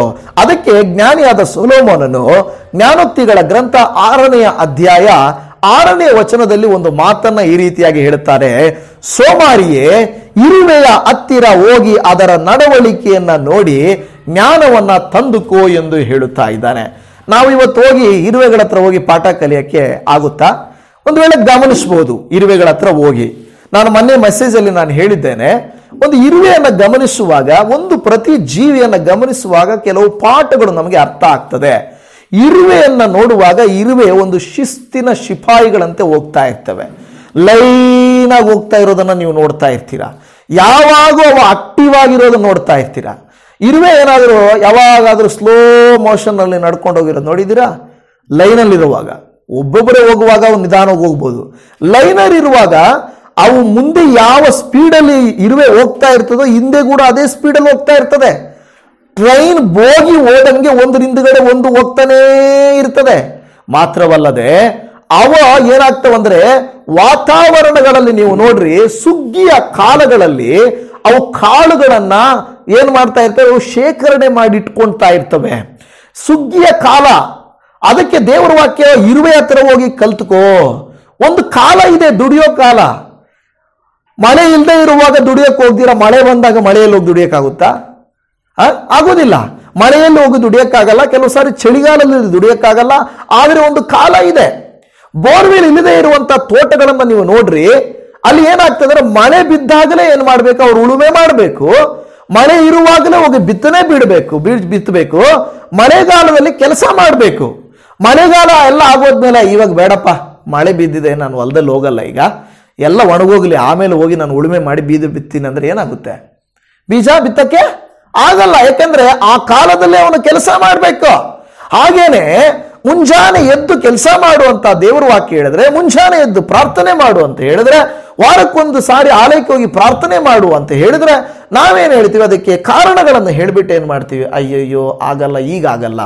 ಸೋಮಾರಿಯೇ, ನೀನು ಆ ಕಾಲ ಇದ್ದಾಗ ಮಾತ್ರವೇ ನೀನೇನ್ ಮಾಡಬೇಕು, ಕೆಲಸವನ್ನ ಮಾಡಿಕೊಳ್ಬೇಕು. ಯವ್ವನ ಪ್ರಾಯದಲ್ಲಿ ನಿನ್ನ ಸೃಷ್ಟಿಕರ್ತನಾದ ನಿನ್ನ ದೇವರನ್ನ ಸ್ಮರಿಸು ಅಂತ ಹೇಳಿದೆ. ಕೆಲವರು ಏನ್ ಕೊಡ್ತೇವೆ, ವಯಸ್ಸಾಗೋದ್ಮೇಲೆ ಹೋಗಿ ದೇವರೇ ಅಂದ್ಕೊಳ್ಳೋಣ. ಈ ವಯಸ್ಸಿರುವಾಗ ದುಡಿಬೇಕಪ್ಪ ಅಂದ್ಕೊಳ್ತಾರೆ. ಆದ್ರೆ ವಯಸ್ಸಾಗುವಾಗ ನಿಮಗೆ ಅದೇ ನಂಬಿಕೆ ಇರುತ್ತದೆ ಅಂತ ಗೊತ್ತಿಲ್ಲ. ದೇವರ ವಾಕ್ಯ ಹೇಳುತ್ತದೆ, ಯವ್ವನ ಪ್ರಾಯದಲ್ಲಿ ನೀನೇನ್ ಮಾಡ್ಬೇಕು, ಕರ್ತನ ಯೆಹೋವನನ್ನ ಸ್ತುತಿಸಬೇಕು, ಸ್ಮರಿಸಬೇಕು, ಬೆಳಿಬೇಕು ಅಂತ ಹೇಳ್ತದೆ. ಅದಕ್ಕೆ ದೇವರು ಹೇಳೋದೇನೆಂದ್ರೆ, ಒಂದು ಕಾಲ ಇದೆ, ಆ ಕಾಲದಲ್ಲಿ ನೀವು ಏನ್ ಮಾಡಬೇಕು, ದೇವರನ್ನ ನೀವು ಘನಪಡಿಸಬೇಕು. ಮುಂಜಾನೆ ಎದ್ದೇಳುವುದು ಮುಖ್ಯ, ಪ್ರಾಯ ಇರುವಾಗ ದುಡಿಯುವುದು ಮುಖ್ಯ. ಈಗ ಸಣ್ಣ ಮಕ್ಕಳಿರುವಾಗ ಚೆನ್ನಾಗಿ ಓದಲಿಕ್ಕೆ ಅವ್ರ ಕೈಯಲ್ಲಾಗುತ್ತೆ. ವಯಸ್ಸಾದ್ಮೇಲೆ ಹೋಗಿ ನಾವು ಓದಕ್ಕೆ ಹೋದ್ರೆ ನಮಗೇನು ಜ್ಞಾಪಕನೇ ಬರಲ್ಲ, ಎಷ್ಟು ಸಾರಿ ಹೇಳ್ಕೊಟ್ರು ಅರ್ಥನೇ ಆಗಲ್ಲ. ಆದರೆ ಮಕ್ಕಳಿಗಿರುವಂತಹ ಜ್ಞಾಪಕ ಶಕ್ತಿ ಈಗ ನಮಗೆ ಆ ಜ್ಞಾಪಕ ಶಕ್ತಿ ಇರೋದು ಕಷ್ಟ. ಓದುವುದಕ್ಕೆ ಒಂದು ಕಾಲ, ದುಡಿಯುವುದಕ್ಕೆ ಒಂದು ಕಾಲ, ವಿಶ್ರಾಂತಿಗೆ ಒಂದು ಕಾಲ. ಅದೇ ರೀತಿಯಲ್ಲಿ ಪ್ರಾರ್ಥಿಸುವುದಕ್ಕೂ, ವಾಕ್ಯ ಕೇಳುವುದಕ್ಕೂ, ದೇವರ ಸೇವೆ ಮಾಡುವುದಕ್ಕೂ ಒಂದು ಕಾಲ. ಎಲ್ಲವನ್ನ ನಾವು ಅದನ್ನು ಬಿಟ್ಟು ಯಾವುದೋ ಸಂದರ್ಭಗಳಲ್ಲಿ ನಾನು ಮಾಡ್ತೇನೆ ಅಂದ್ರೆ ಆಗೋದಿಲ್ಲ. ಈ ಪೇತ್ರನು ಸೀಮೋನನು, ಸ್ವಾಮಿ ನಾಳೆ ಬಲೆ ಹಾಕೋಣ ಸ್ವಾಮಿ, ರಾತ್ರಿ ಮತ್ತೆ ಹಾಕೋಣ, ಇವಾಗ ನೈಟ್ ಶಿಫ್ಟ್ ಮಾಡಿಬಿಟ್ಟಿದ್ದೀನಿ, ಡೇಲಿ ನಾನು ರೆಸ್ಟ್ ತಗೊಬೇಕಪ್ಪ ಅಂತ ಹೇಳಿದ್ರೆ. ಈಗ ನೈಟ್ ಶಿಫ್ಟ್ ಮಾಡೋರಂಗೆ ಅಲ್ವಾ? ನೈಟ್ ಶಿಫ್ಟ್ ಮಾಡಿದ್ರೆ ಹಗಲಲ್ಲಿ ಭಾಳ ಒಂಥರ ಟಯರ್ಡ್ನೆಸ್ಸು, ನಿದ್ದೆ ಇರಲ್ಲ, ಒಂಥರ ಇರ್ತದೆ ಅಲ್ವಾ? ಅದು ದೇವರು ನಮಗೆ ನೋಡಿ, ಆ ಟಯರ್ಡ್ನೆಸ್ ಇರುವಾಗಲೂ ಸೀಮೋನನು, ಆದರೆ ನಿನ್ನ ಮಾತಿನ ಮೇಲೆ ನಾವು ಬಲೆ ಹಾಕ್ತೀವಿ ಅಂತ ಹೇಳಿದ್ರು. ಪ್ರಿಯಜನವೇ, ಲೋಕದ ಜನರೆಲ್ಲ ನಿದ್ದೆ ಮಾಡ್ತಾ ಇರ್ತಾರೆ ಬೆಳಗಿನ ಜಾವದಲ್ಲೇ. ಆದರೆ ನಾವು ಏನು ಮಾಡಬೇಕು? ದೇವ್ರ ವಾಕ್ಯ ಹೇಳುತ್ತೆ, ಮುಂಜಾನೆ ಎದ್ದು ಪ್ರಾರ್ಥನೆ ಮಾಡಬೇಕು. ಅನಂತರ ಎದ್ದು ಏನು ಮಾಡಬೇಕು? ದೇವರ ಕೆಲಸಗಳಲ್ಲಿ, ದೇವರನ್ನು ನೆನೆಸ್ಕೊಂಡು ನಮ್ಮ ಕೆಲಸಗಳಲ್ಲಿ ಮುಂದಕ್ಕೆ ಹೋಗ್ತಾ ಇರಬೇಕು. ಹೀಗೆ ಮಾಡಿದರೆ ನಿಮಗೆ ಪ್ರತಿಫಲ ಬರುತ್ತೆ, ನಿಮಗೆ ಸಿಗುತ್ತೆ ಅಂತ ದೇವರ ವಾಕ್ಯ ಹೇಳ್ತಾ ಇದೆ. ಎಫೆಸದವರಿಗೆ ಬರೆದ ಪತ್ರಿಕೆಯಲ್ಲಿ 5ನೇ ಅಧ್ಯಾಯ 15 ಮತ್ತು 16ನೇ ವಚನದಲ್ಲಿ, ಆದ ಕಾರಣ ನೀವು ನಡಕೊಳ್ಳುವ ರೀತಿಯನ್ನ ಕುರಿತು ಚೆನ್ನಾಗಿ ನೋಡಿಕೊಳ್ಳಿರಿ, ಜ್ಞಾನ ಇಲ್ಲದವರಾಗಿ ಇರದೆ ಜ್ಞಾನವಂತರಾಗಿರಿ, ಈ ದಿನಗಳು ಕೆಟ್ಟವುಗಳಾಗಿವೆ, ಆದುದರಿಂದ ಕಾಲವನ್ನ ಸುಮ್ಮನೆ ಕಳಕೊಳ್ಳದೆ ಅದನ್ನ ಬೆಲೆಯುಳ್ಳದ್ದೆಂದು ಉಪಯೋಗಿಸಿಕೊಳ್ಳಿರಿ. ಎಫೆಸ 5:15-16ನೇ ವಾಕ್ಯದಲ್ಲಿ ಹೇಳ್ತಾ ಇರೋದು, ಆದ ಕಾರಣ ನೀವು ನಡಕೊಳ್ಳುವ ರೀತಿಯನ್ನ ಕುರಿತು ಚೆನ್ನಾಗಿ ನೋಡಿಕೊಳ್ಳಿರಿ, ಜ್ಞಾನವಿಲ್ಲದವರಾಗಿರಬೇಡಿರಿ, ಜ್ಞಾನವಂತರಾಗಿರ್ರಿ ಎಂದು ಹೇಳುತ್ತದೆ. ಅದಕ್ಕೆ ಇರುವೆ ನೋಡ್ರಿ ಅಂತ ಹೇಳಿದ್ದು. ಇವತ್ತು ಸೀಮೋನ ಪೇತ್ರನನ್ನು ನಾವು ನೋಡಬೇಕು, ಅವನ ಜೊತೆಯಲ್ಲಿರುವವರನ್ನ ನೋಡಬೇಕು. ಆಯಾಸ ಆಗಿದ್ರು, ಕಷ್ಟ ಆಗಿದ್ರು, ಮನಸ್ಸಿಲ್ಲ ಅಂದ್ರು, ಸೋತು ಹೋಗಿದ್ರು ಕೂಡ ಅವರು ಮತ್ತೆ ಸ್ವಾಮಿ ನಿನ್ನ ಮಾತಿನ ಮೇಲೆ ನಾವು ಬಲೆಯನ್ನು ಹಾಕುತ್ತೇವೆ ಅಂತ ಹೇಳಿ ಅವರು ಮುಂದಕ್ಕೆ ಹೋದಾಗ ಅಲ್ಲಿ ಏನಾಯಿತು? ಈ ವಾಕ್ಯದ ಪ್ರಕಾರವಾಗಿ ನಾವು ನೋಡುತ್ತಾ ಇದ್ದೇವೆ. ಅವರಿಗೆ 7ನೇ ವಾಕ್ಯದಲ್ಲಿ, 6ನೇ ವಾಕ್ಯದಲ್ಲಿ ಅಲ್ಲಿ ಹೇಳುತ್ತದೆ, ಹಾಕಿದ ಮೇಲೆ, ಅಲ್ಲಿ ನೋಡುತ್ತದೆ, ಬಲೆಗಳನ್ನ ಹಾಕಿದ ಮೇಲೆ ಮೀನುಗಳು ರಾಶಿ ರಾಶಿಯಾಗಿ ಸಿಕ್ಕಿಕೊಂಡವು ಎಂದು ಹೇಳುತ್ತಾ ಇದ್ದೇವೆ. ಇದೇನಪ್ಪ ಇದು? ರಾತ್ರಿಯೆಲ್ಲ ಕಷ್ಟಪಟ್ಟರು, ಈಗ ಇವರು ಹೋಗಿ ಯೇಸುವಿನ ಮಾತಿನ ಮೇಲೆ ಬಲೆ ಹಾಕಿದಾಗ ರಾಶಿ ರಾಶಿಯಾಗಿ ಸಿಕ್ಕಿದವು ಎಂದು ನಾವು ನೋಡುತ್ತಾ ಇದ್ದೇವೆ. ಅದಕ್ಕೆ ನಾನು ಹೇಳಿದ್ದು, ಇರೋ ಮೀನುಗಳನ್ನು ಹಿಡಿಯೋದು ಮನುಷ್ಯ, ಇಲ್ಲದೇ ಇರೋ ಮೀನುಗಳನ್ನೂ ಕೊಡುವವನು ದೇವರಾಗಿದ್ದಾನೆ. ದೇವರ ಮಾತಿನ ಮೇಲೆ ನಂಬಿಕೆ ಇಟ್ಟು ನಾವು ಮುಂದಕ್ಕೆ ಹೋಗಿ ಬಲೆಗಳನ್ನು ಹಾಕುವುದಾದರೆ ನಮ್ಮ ಬಲೆಗಳಿಗೆ ದೇವರು ಮೀನುಗಳು ಸಿಕ್ಕಾಕೊಳ್ಳುವಂತೆ ಮಾಡ್ತಾನೆ. ಅಯ್ಯೋ ಇದೇನಪ್ಪ ಇದು, ಆಶೀರ್ವಾದನೇ ಇಲ್ಲ, ನಾನು ದುಡಿತಾ ಇದ್ದೀನಿ. ಎಷ್ಟೋ ಜನರು ಅಂತಾರೆ, ನಾನು ದುಡಿತೀನಿ, ನಾನು ಕಷ್ಟಪಡ್ತಾ ಇದ್ದೀನಿ, ಆದರೆ ಇವ್ರ ತರ ಸಮಾಧಾನವಾಗಿಲ್ವಲ್ಲ, ಇವ್ರ ತರ ನಾನು ಸಂತೋಷವಾಗಿಲ್ವಲ್ಲ, ಇವ್ರ ತರ ಆರಾಮಾಗಿಲ್ವಲ್ಲ, ನಾನು ಭಾನುವಾರನೂ ಹೋಗಿ ದುಡಿತೀನಿ, ಓಟಿ ಮಾಡ್ತೀನಿ, ಹೆಚ್ಚು ಕೆಲಸ ಮಾಡ್ತೀನಿ, ಆದರೆ ನನಗೆ ಆಶೀರ್ವಾದನೇ ಇಲ್ಲ. ಕೆಲವರು ಹಂಗೆ ಹೇಳ್ತಾರೆ, ನಮಗೆ ಹೇಳ್ತಾರೆ. ಆದರೆ ಅನ್ಯರು ಹೇಳ್ತಾರೆ, ಅನ್ಯರು ಹೇಳುವಾಗ ಇದೇನಪ್ಪ ಇವ್ರು ಇಷ್ಟೂ ಮಾಡ್ತಾರೆ, ನಾವು ಇಷ್ಟೂ ಮಾಡ್ತೀವಿ, ನಮಗೇನೋ ಮನೆಯಲ್ಲಿ ಸಮಾಧಾನನೇ ಇಲ್ಲಪ್ಪ. ಆದರೆ ದೇವ್ರ ಮಕ್ಕಳಿಗೆ ಹೆಂಗೆ ಗೊತ್ತಾ? ಸಮಾಧಾನ ದೇವರು ಕೊಡ್ತಾನೆ. ದೇವರ ಮಕ್ಕಳಿಗೆ ಹೆಂಗೆ ಗೊತ್ತಾ? ದೇವರು ಇಲ್ಲದೇ ಇರುವಂಥದ್ದನ್ನ ದೇವರು ಕೊಡ್ತಾನೆ. ನಾವು ಮಾಡಬೇಕಾಗಿರೋದನ್ನ ಮಾಡಬೇಕು. ಸೀಮೋನನ ಬಲೆಯಲ್ಲಿ ರಾಶಿ ರಾಶಿಯಾಗಿ ಮೀನುಗಳು ಸಿಕ್ಕಿಕೊಂಡವು. ಇವತ್ತು ನಾವು ಕೂಡ ಹಾಗೇನೆ ದೇವರ ಮಾತಿನ ಮೇಲೆ ಬಲೆಗಳನ್ನು ಹಾಕಿ ನಂಬಿಕೆಯಿಂದ ನಾವು ಕೆಲಸವನ್ನ ಮಾಡಿದರೆ ನಮಗೆ ಬರಬೇಕಾದ ಪ್ರತಿಫಲವನ್ನ ದೇವರು ಏನು ಮಾಡ್ತಾನೆ? ಕೊಡ್ತಾನೆ. ಆದರೆ ದಿನಗಳು ಕೆಟ್ಟವುಗಳಾಗಿರುವುದರಿಂದ ನಾವು ಕಾಲವನ್ನ ಏನು ಮಾಡಬಾರದು? ಸುಮ್ಮನೆ ಕಳಿಬಾರ್ದು. ಸುಮ್ಮನೆ ಈಗ ಉದಾಹರಣೆಗೆ ನಾನು ಪ್ರಾರ್ಥನೆ ಮಾಡಿಬಿಟ್ಟು, ದೇವ್ರೆ ನನಗೆ ನಾನು ಕೆಲಸಕ್ಕೆ ಹೋಗಕ್ಕೆ ಇಷ್ಟ ಇಲ್ಲ, ನನಗೆ ದುಡಿಯೋಕ್ಕೆ ನನಗೆ ಇಷ್ಟ ಇಲ್ಲಪ್ಪ, ಆದರೆ ನಿನ್ನ ಪ್ರಾರ್ಥನೆ ಮಾಡ್ತೀನಿ, ನನಗೆ ಬೇಕಾದ್ದೆಲ್ಲ ಒದಗಿಸ್ಕೊಡಪ್ಪ, ನಾನು ಪ್ರಾರ್ಥನೆ ಮಾಡಿ ಮಲ್ಕೊಂಡು ನಿದ್ದೆ ಮಾಡ್ತೀನಿ, ನನಗೆ ಊಟಕ್ಕೆ ಬೇಕು, ಬಂದ್ಬಿಟ್ಟು ತಟ್ಟೆ ಎತ್ಕೊಂಡು ಮುಂದೆ ಕೂತ್ಕೊಂಡ್ಬಿಟ್ರೆ ಆಗ ತಟ್ಟೆದಲ್ಲಿ ದೇವರು ತಂದು ಹಾಕ್ಬಿಡ್ತಾನೆ. ನನ್ನ ಮಗನು ಪ್ರೇಯರ್ ಮಾಡಿದ್ದಾನೆ ಇಷ್ಟೊತ್ತು, ಅದರಿಂದ ಮಗನಿಗೆ ಉಪವಾಸ ಇಡಬಾರ್ದು, ತಟ್ಟೆ ಎತ್ಕೊಪ್ಪ, ನಿನಗೆ ಏನೇನು ಬೇಕು ಮಗನೇ? ಅವಾಗ ನಾವು ಕೇಳೋದು ಊಟ ಬೇಕು ಅಂತ ಕೇಳಲ್ಲ, ಏನು ಬೇಕು ಅಂತ ದೇವ್ರು ಕೇಳ್ತಾ ಇದ್ದಾರೆ. ದೇವರೇ ಬಿರಿಯಾನಿ, ಅದರ ಪಕ್ಕದಲ್ಲಿ ಕಬಾಬು, ಒಂದು ಸ್ವೀಟು, ಈ ಕಡೆ ಮಟನ್ ಇದ್ರೆ ಚೆನ್ನಾಗಿರ್ತದೆ, ಈ ಕಡೆ ಇದಿದ್ರೆ ಚೆನ್ನಾಗಿರ್ತದೆ ದೇವ್ರ. ಹಾಗೆ ದೇವ್ರಿಗೆ ಆಪ್ಷನ್ ಕೊಡೋದು. ಏನಂತ ಕೆಲಸ ಮಾಡಿದ್ಯಾ, ಕಷ್ಟಪಟ್ಟಿದ್ಯಾ ನೀನು? ಪ್ರಾರ್ಥನೆ ಮಾಡಿದ್ದೀನಿ ಸ್ವಾಮಿ, ಬರೀ ಪ್ರಾರ್ಥನೆ ಮಾಡಿದ್ರೆ ದೇವ್ರು ಕೊಡ್ತಾರ? ಯಾರಾದ್ರೂ ಹಂಗೆ ಬೈಬಲ್ ಹೇಳಿದ್ಯಾ? ಬರೀ ಪ್ರಾರ್ಥನೆ ಮಾಡು, ನೀನು ಕೆಲ್ಸಕ್ಕೆ ಹೋಗ್ಬೇಡ, ದುಡಿಬೇಡ, ಕಷ್ಟಪಡಬೇಡ ಅಂತದ್ ಬೈಬಲ್ ಹೇಳ್ತಾ ಇದೆಯಾ? ಇಲ್ಲ. ದೇವರ ವಾಕ್ಯ ಇನ್ನೂ ಹೇಳ್ತದೆ, ದುಡಿಯದವನಿಗೆ ಊಟನೇ ಹಾಕ್ಬಾರ್ದಂತೆ. ದುಡಿದವನಿಗೆ ದುಡಿಯದೇ ಇರುವವನು ಊಟ ತಿನ್ನಲಿಕ್ಕೆ ಯೋಗ್ಯನಲ್ಲ ಅಂತ ಬೈಬಲ್ ಹೇಳ್ತದೆ. ಅದರ ಅರ್ಥ ಬೈಬಲ್ ಹೇಳ್ಕೊಡೋದು, ನೀನು ಸೋಮಾರಿಯಾಗಿ ಇರು, ಸುಮ್ಮನಿರು, ನೀನು ಮಾಡಬೇಡ, ಸುಮ್ಮನೆ ಪ್ರಾರ್ಥನೆ ದೇವರ ಮೇಲೆ ನಂಬಿಕೆ ಹಾಕ್ಬಿಟ್ಟು ಸುಮ್ಮನೆ ಇರು ಹಂಗಲ್ಲ. ಬಲೆಗಳನ್ನು ಹಾಕ್ಬೇಕು. ಆಯಾಸ ಆಗಿದೆ ಅವರಿಗೆ, ರಾತ್ರಿ ಎಲ್ಲ ದುಡಿದಿದ್ದಾರೆ, ಆದರೂ ಅವರು ಬಲೆ ಹಾಕ್ತಾ ಇದ್ದಾರೆ ನಂಬಿಕೆ ಮೇಲೆ. ಇದನ್ನು ನಾವು ಗಮನಿಸಬೇಕು. ಜನರಾಗಿರುವಂತ ನಾವು ನಮ್ಮ ಕುಟುಂಬಗಳಲ್ಲಿ ನಾವು ಕಷ್ಟಪಟ್ಟು ಪಟ್ಟು ಪಟ್ಟು ಪಟ್ಟು ಸಾಕಾಗೋಗಿದೆ ನಿಜಾನೇ, ಆಯಾಸ ಆಗೋಗಿದೆ ನಿಜ, ಶರೀರಕ್ಕೆ ರೆಸ್ಟ್ ಇಲ್ಲ ನಿಜ. ಆದರೆ ಈಗಲೂ ನೀವು ಕರ್ತನಲ್ಲಿ ನಂಬಿಕೆ ಇಟ್ಟು ಮಾಡಬೇಕಾದ ಕೆಲಸವನ್ನ ಮಾಡಿದರೆ ನಂಬಬೇಕು, ಕ್ರಿಯೆ ಮಾಡಬೇಕು. ನಂಬ್ತೀನಿ ಸ್ವಾಮಿ ಅಂತ ಹೇಳಿ ಬಲೆಗಳನ್ನು ಹಾಕ್ದಿರ ಇದ್ರೆ ಮೀನು ಬಿಡುತ್ತಾ? ಇಲ್ಲ, ನಂಬುವುದು ಮುಖ್ಯ. ಬಲೆಗಳನ್ನು ಹಾಕಬೇಕು ಅಂದ್ರೆ ಬಲೆಗಳನ್ನು ಹಾಕುವಾಗ ನೀವು ನೋಡ್ತೀರಾ, ಬಲೆ ಬಿಸಿರುವಾಗ ಇಲ್ಲ ನೀ ಹೋಗಿ ದೋಣಿಯಲ್ಲಿ ನಿಂತ್ಕೊಂಡು ಬಿಸಿರ್ಬೇಕಾದ್ರೆ ಎಷ್ಟು ಕಷ್ಟ ಗೊತ್ತಾ ಅದು? ಓಕೆನಾ?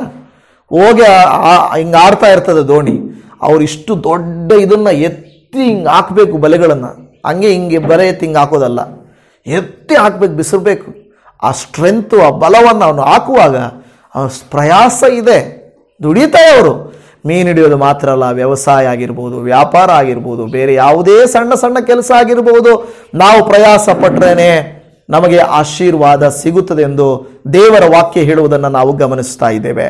ಬೇರೆ ಅದು ಇಲ್ಲಿ ಹೇಳ್ತದೆ, ಆ ಯೇಸು ಸ್ವಾಮಿ ಈ ಒಂದು ಜನರಿಗೆ ರಾಶಿ ರಾಶಿಯಾಗಿ ಹಿಡಿಯುವಂತ ಈ ಸಿಕ್ಕಿ ಹಾಕಿಕೊಂಡು ಅವರ ಬಲೆಗಳು ಹರಿದು ಹೋಗುತ್ತಿದ್ದವು. ಅಂದ್ರೆ ಅದರ ಅರ್ಥ ಏನು? ಬಲೆಗಳು ಹರಿದು ಹೋಗ್ತಾ ಇದ್ದವಂದ್ರೆ ಅವರ ಕೆಪಾಸಿಟಿಗೂ ಮೀರಿದ, ಅವರ ಶಕ್ತಿಗೂ ಮೀರಿದ ಆಶೀರ್ವಾದ ಅವರಿಗೆ ಬರ್ತಾ ಇದೆ. ಇಂಥ ಸಮಯದಲ್ಲಿ ನಾವೇನು ಮಾಡ್ಬಿಡ್ತೀವಿ? ಆಶೀರ್ವಾದ ಜಾಸ್ತಿ ಆದ ಖುಷಿಯಾಗೋಗ್ತದೆ ನಿಜಾನೇ, ರಾಶಿಯಾಗ. ಆಗ ಅವರು ಮತ್ತೊಂದು ದೋಣಿಯಲ್ಲಿದ್ದ ತಮ್ಮ ಪಾಲುಗಾರರಿಗೆ ನೀವು ಬಂದು ನಮಗೆ ನೆರವಾಗಬೇಕೆಂದು ಸನ್ನೆ ಮಾಡಿದರು. ಬರ್ರಿ ಬರ್ರಿ ಬರ್ರಿ ಅಲ್ವಾ? ನಿಮ್ಮ ಹತ್ರ ಇದ್ರೆ ನೀವು ಕರಿತೀರಾ, ಇಲ್ಲ ಅಂದ್ರೆ ಅಪ್ಪ ಇಲ್ಲಿಗೆ ಬರಬೇಡ, ನಾನು ದೋಣಿ ಇಲ್ಲಿ ಹಾಕ್ತಾ ಇದ್ದೀನಿ ಬಲೆ, ನೀನು ಬಂದಿಲ್ಲ ಹಾಕಿದ್ರೆ ಇರೋ ಮೀನುಗಳು ನನಗೇ ಸಿಕ್ಕಲ್ಲ, ಹೋಗ ಕಡೆ ಅಲ್ವಾ? ಕೆಲಸ ಏನಾದರೂ ಈಗ ನೋಡಿ, ನಾವು ಏನೋ ಕೆಲಸ ಮಾಡ್ತಾ ಇರ್ತೀವಿ, ಬೇರೆಯವರು ಬಂದರೆ ನಮಗೆ ನಷ್ಟ ಆಗ್ಬಿಡುತ್ತೆ, ಇರೋದೇ ಸ್ವಲ್ಪ. ಆ ಸ್ವಲ್ಪದ್ರಲ್ಲಿ ನೀವು ಪಾಲು ಕೇಳಕ್ಕೆ ಬಂದರೆ ನಾನು ಎಲ್ಲಿಗೆ ಹೋಗೋಣ, ನೀವು ಸ್ವಲ್ಪ ದೂರ ಹೋಗ್ರಿ ಅಂತೀವಿ. ಅದೇ ಜಾಸ್ತಿ ಇತ್ತು ಅಂತ ತಿಳ್ಕೊಳ್ಳಿ. ಓಕೆ, ಏನೋ ಏನೋ ಜಾಸ್ತಿ ಇತ್ತು, ಇಲ್ಲಿಗೆ ಬಾ ಇಲ್ಲಿಗೆ ಬಾ, ಇಲ್ಲಿ ಜಾಸ್ತಿ ಐತೆ ಬಾ, ಎತ್ಕೋಬಾ, ಎಷ್ಟು ಬೇಕು ಎತ್ಕೋ ಎತ್ಕೋ ಎತ್ಕೋ ಅಲ್ವಾ? ಬೆಲೆ ಕಡಿಮೆ ಆಗೋಯ್ತು, ರೇಟು ಟೊಮೊಟೊ ರಾಶಿ ರಾಶಿ ಟೊಮೊಟೊ ಐತೆ, ಏನು ಮಾಡ್ತೀರಾ? ಬರ್ರಿ ಬರ್ರಿ ಬರ್ರಿ ತಗೊಂಡ್ರಿ ತಗೊಂಡ್ರಿ ತಗೊಂಡ್ರಿ. ಅದೇ ರೇಟ್ ಜಾಸ್ತಿ ಇತ್ತು, ಟೊಮೊಟೊ ಕಡಿಮೆ ಐತೆ, ಇಲ್ಲಪ್ಪ ಟೊಮೊಟೊನಿಲ್ಲ, ಯಾವುದೂ ಇಲ್ಲ, ಹೋಗ್ರಿ ಹೋಗ್ರಿ. ರಾಶಿ ರಾಶಿಯಾಗಿ ನಿಮಗೆ ಆಶೀರ್ವಾದ ಇದ್ರೆ ತಾನು ನೀವು ಬೇರೆಯವ್ರಿಗೆ ಆಶೀರ್ವಾದವಾಗಿರೋದು. ಅದಕ್ಕೆ ನಮಗೆ ದೇವರು ಹೇಳ್ತದೆ, ನೀವು ನಂಬಿಗಸ್ತರಾಗಿರ್ರಿ, ನೀವು ಬಲೆಗಳನ್ನು ಹಾಕಿರಿ, ನೀವು ಕಷ್ಟಪಡ್ರಿ, ನಿಮ್ಮ ಮೂಲಕ ನಿಮ್ಮ ಮನೆಗೆ, ನಿಮ್ಮವರಿಗೆ ಅದು ಆಶೀರ್ವಾದ ಉಂಟಾಗುತ್ತದೆ. ನಿಮ್ಮ ಹತ್ರ ಇಲ್ಲ ಅಂದ್ರೆ ಬೇರೆಯವ್ರಿಗೆ ಹೇಳಿ ಕೊಡ್ತೀರಾ? ಇಲ್ಲಿ ನೋಡಿ, ಅದೇ ಆಶೀರ್ವಾದ. ಯಾವಾಗ ಸಿಮೋನ್ ಪೇತ್ರನು ನಂಬಿ ಕಷ್ಟಪಟ್ಟು ಬಲೆಗಳನ್ನು ಹಾಕಿದಾಗ ಅವರಿಗೆ ಹರಿದು ಹೋಗುವಂತೆ ಸಿಕ್ಕಿದವು. ಅದಕ್ಕೆ ನಾನು ಹೇಳಿದ್ದು, ದೇವರ ಮಾತಿನ ಮೇಲೆ ನಾವು ಬಲೆಗಳನ್ನು ಹಾಕಿದರೆ, ದೇವರ ಮಾತಿನ ಮೇಲೆ ನಂಬಿ ನಾವು ಕೆಲಸ ಮಾಡಿದರೆ, ದೇವರ ಮೇಲೆ ಭಾರ ಹಾಕಿ ನಮ್ಮ ಕಾರ್ಯಗಳನ್ನು ಮಾಡಿದರೆ, ದೇವರು ಖಂಡಿತ ಪ್ರತಿಫಲ ಒಂದು ಸಾರಿ ಕೊಟ್ಟೇ ಕೊಡ್ತಾರೆ. ಅದಕ್ಕಿಂತ ಮುಖ್ಯವಾಗಿರುವಂಥ ವಿಷಯ ಏನಂದ್ರೆ, ಮುಂದಕ್ಕೆ ಹೇಳ್ತದೆ, ಅವರು ಬಂದು ಆ 2 ದೋಣಿಗಳಲ್ಲಿ ಮೀನುಗಳನ್ನು ತುಂಬಿಸಲು ಅವು ಮುಳುಗುವ ಹಾಗಾದವು. ಇವರು ದೋಣಿ ಮಾತ್ರ ಅಲ್ಲ, ಬಂದ ದೋಣಿ ಕೂಡ ತುಂಬಿ ಹೋಗಿದೆ. ಇವತ್ತು ಯೇಸುವಿನಲ್ಲಿ ಬಂದಿರುವಂತ ನಮಗೆ ಸಮಾಧಾನ ತುಂಬಿ ತುಳುಕ್ತಾ ಇದೆಯಾ? ಸಂತೋಷ ತುಂಬಿ ತುಳುಕ್ತಾ ಇದೆಯಾ? ನಾವೇನು ಮಾಡ್ತೀವಿ? ಬೇರೆಯವ್ರನ್ನು ಕೂಡ ದೇವರಲ್ಲಿ ಕರಿತೀವಿ. ನಮಗೆ ಸಂತೋಷ ಇಲ್ಲ ಅಂದರೆ ಬೇರೆಯವ್ರನ್ನೆಲ್ಲಿ ಕರಿತೀವಿ? ದೇವಜನರೇ, ನಾವು ಹೋಗಿ ಹೇಳಬೇಕು, ನೋಡು ನಾನು ಸಂತೋಷವಾಗಿದ್ದೀನಿ.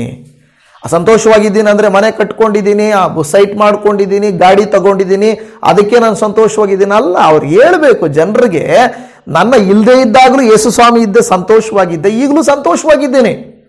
ಹಣದಿಂದಲ್ಲ, ನನಗೆ ಬಂದ ಆದಾಯದಿಂದಲ್ಲ ನಾನು ಸಂತೋಷವಾಗಿರುವುದು, ಯೇಸು ನನ್ನಲ್ಲಿರುವುದರಿಂದ ನಾನು ಸಂತೋಷವಾಗಿದ್ದೀನಿ. ನೀವು ಬರ್ರಿ, ಇದನ್ನು ಅನುಭವ ಮಾಡ್ರಿ ಅಂತ ನಾವು ಬೇರೆಯವ್ರಿಗೆ ಏನು ಮಾಡಬೇಕು? ಆಹ್ವಾನ ಕೊಡುವವರಾಗಿರಬೇಕು. ಇವ್ರೇನು ಮಾಡಿದ್ರು? ಇವ್ರ ಹತ್ರ ಇರೋ ಮೀನನ್ನು ಅವರು ಶೇರ್ ಮಾಡಿಕೊಂಡ್ರು. ಇವತ್ತು ನಿಮ್ಮ ಹತ್ರ ಏನಿದೆ ಶೇರ್ ಮಾಡ್ಕೊಳ್ಳೋಕ್ಕೆ?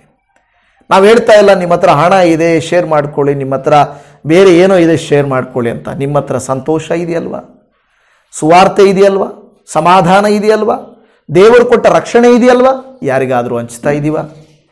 ನಿಮ್ಮಲ್ಲಿ ತುಂಬಿದ್ರೆ ತಾನೇ ನೀವು ಹಂಚೋದು. ನಿಮ್ಮ ಹತ್ರನೇ ಇಲ್ಲ ಅಂದರೆ ಹೆಂಗೆ ಹಂಚ್ತೀರಾ? ನನ್ನ ಹತ್ರ ಇಲ್ಲ ಅಂದರೆ ನಾನು ಹೆಂಗೆ ಹಂಚ್ತೀನಿ?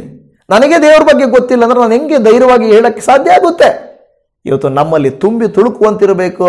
ಬೇರೆಯವ್ರಿಗೂ ನಾವು ಇದರ ಬಗ್ಗೆ ಸಾಕ್ಷಿ ಹೇಳುವವರಾಗಿರಬೇಕು.